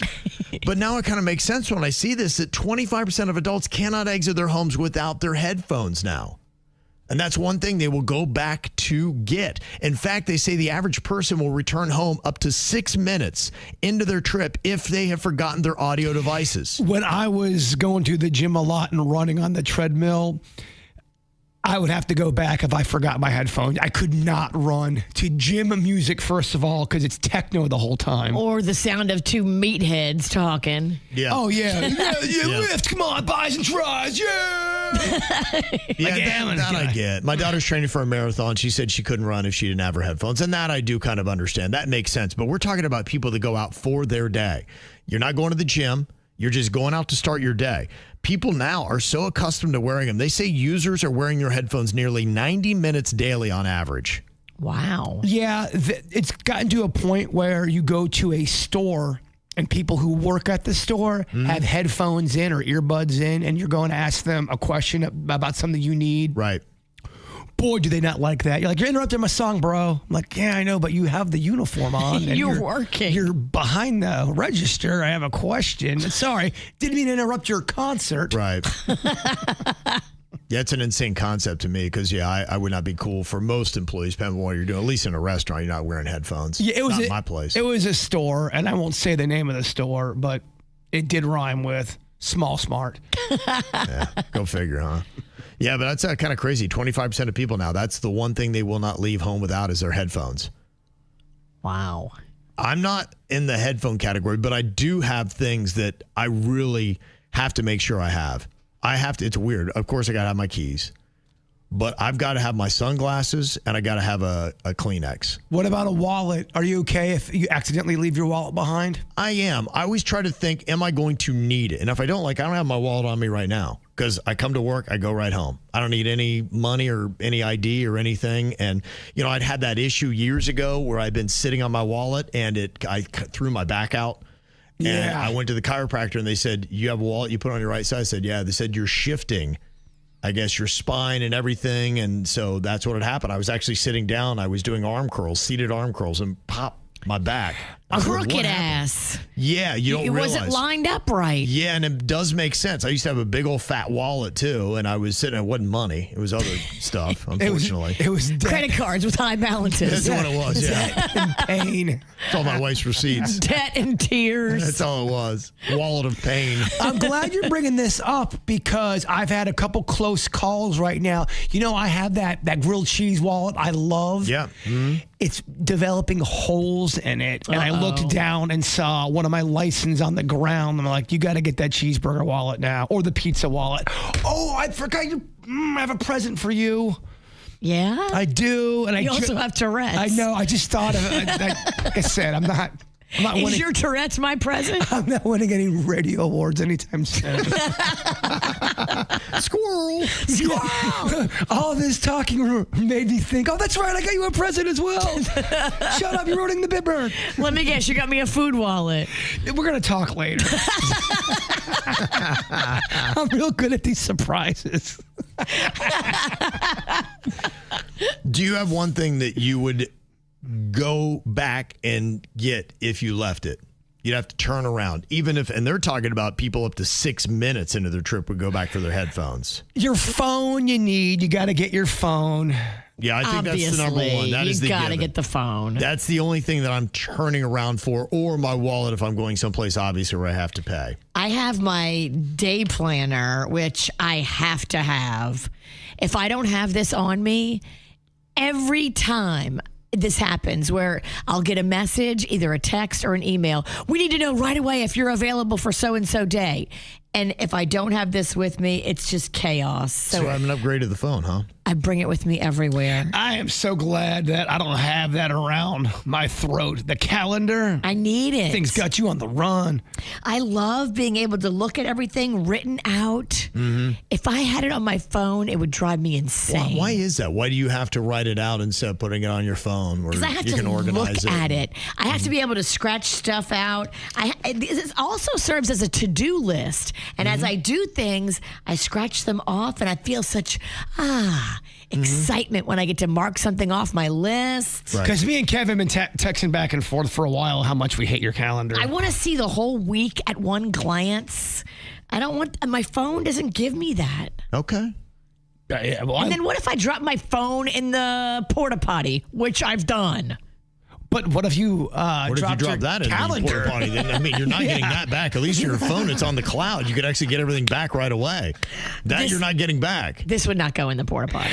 Well, then why's your phone going in the porta potty? Because I want to look at Instagram. Oh, my goodness. When you write stuff in your calendar, it makes you want to go, you old? Wow. I love a calendar. But I'm over here making fun of it. Meanwhile, I have to ask her all the time, hey, so what's on the calendar for this week? Yeah. Bird, is there anything that you always have to have with you that you turn around to go get if you left it at home? Not really. Debit card, yes, because you got to pay for stuff. But other than that, I've seen you showing up here without shoes, so I can't imagine there's a lot of things. He's a free spirit. I get it, yeah. I did show up to work one time without shoes. I got out of the car and I go, damn it, I left my sandals in the front of my house. I got to really go in the building with no shoes on. You should just be like, oh, we're doing a bit. Oh, I think I probably did say, I'm doing a no shoe day. it's a thing. Doing a bit for life. All right, we got more KVJ. It is going to be on the after the show. More places for you to watch it as well. You know, we've got it as always every single day on YouTube, but we got Facebook for you to check out, Instagram, it's there as well, Twitch, and it's going to be coming very soon to TikTok. So many different places that you can watch it. All right, Jbird, before we get out of here, if you would, please wrap us up here with your thought for the day. Hope it doesn't erase fear. It just refuses to let fear make the final decision. Oh, I like it. The KVJ Show on 97.9 WRMF.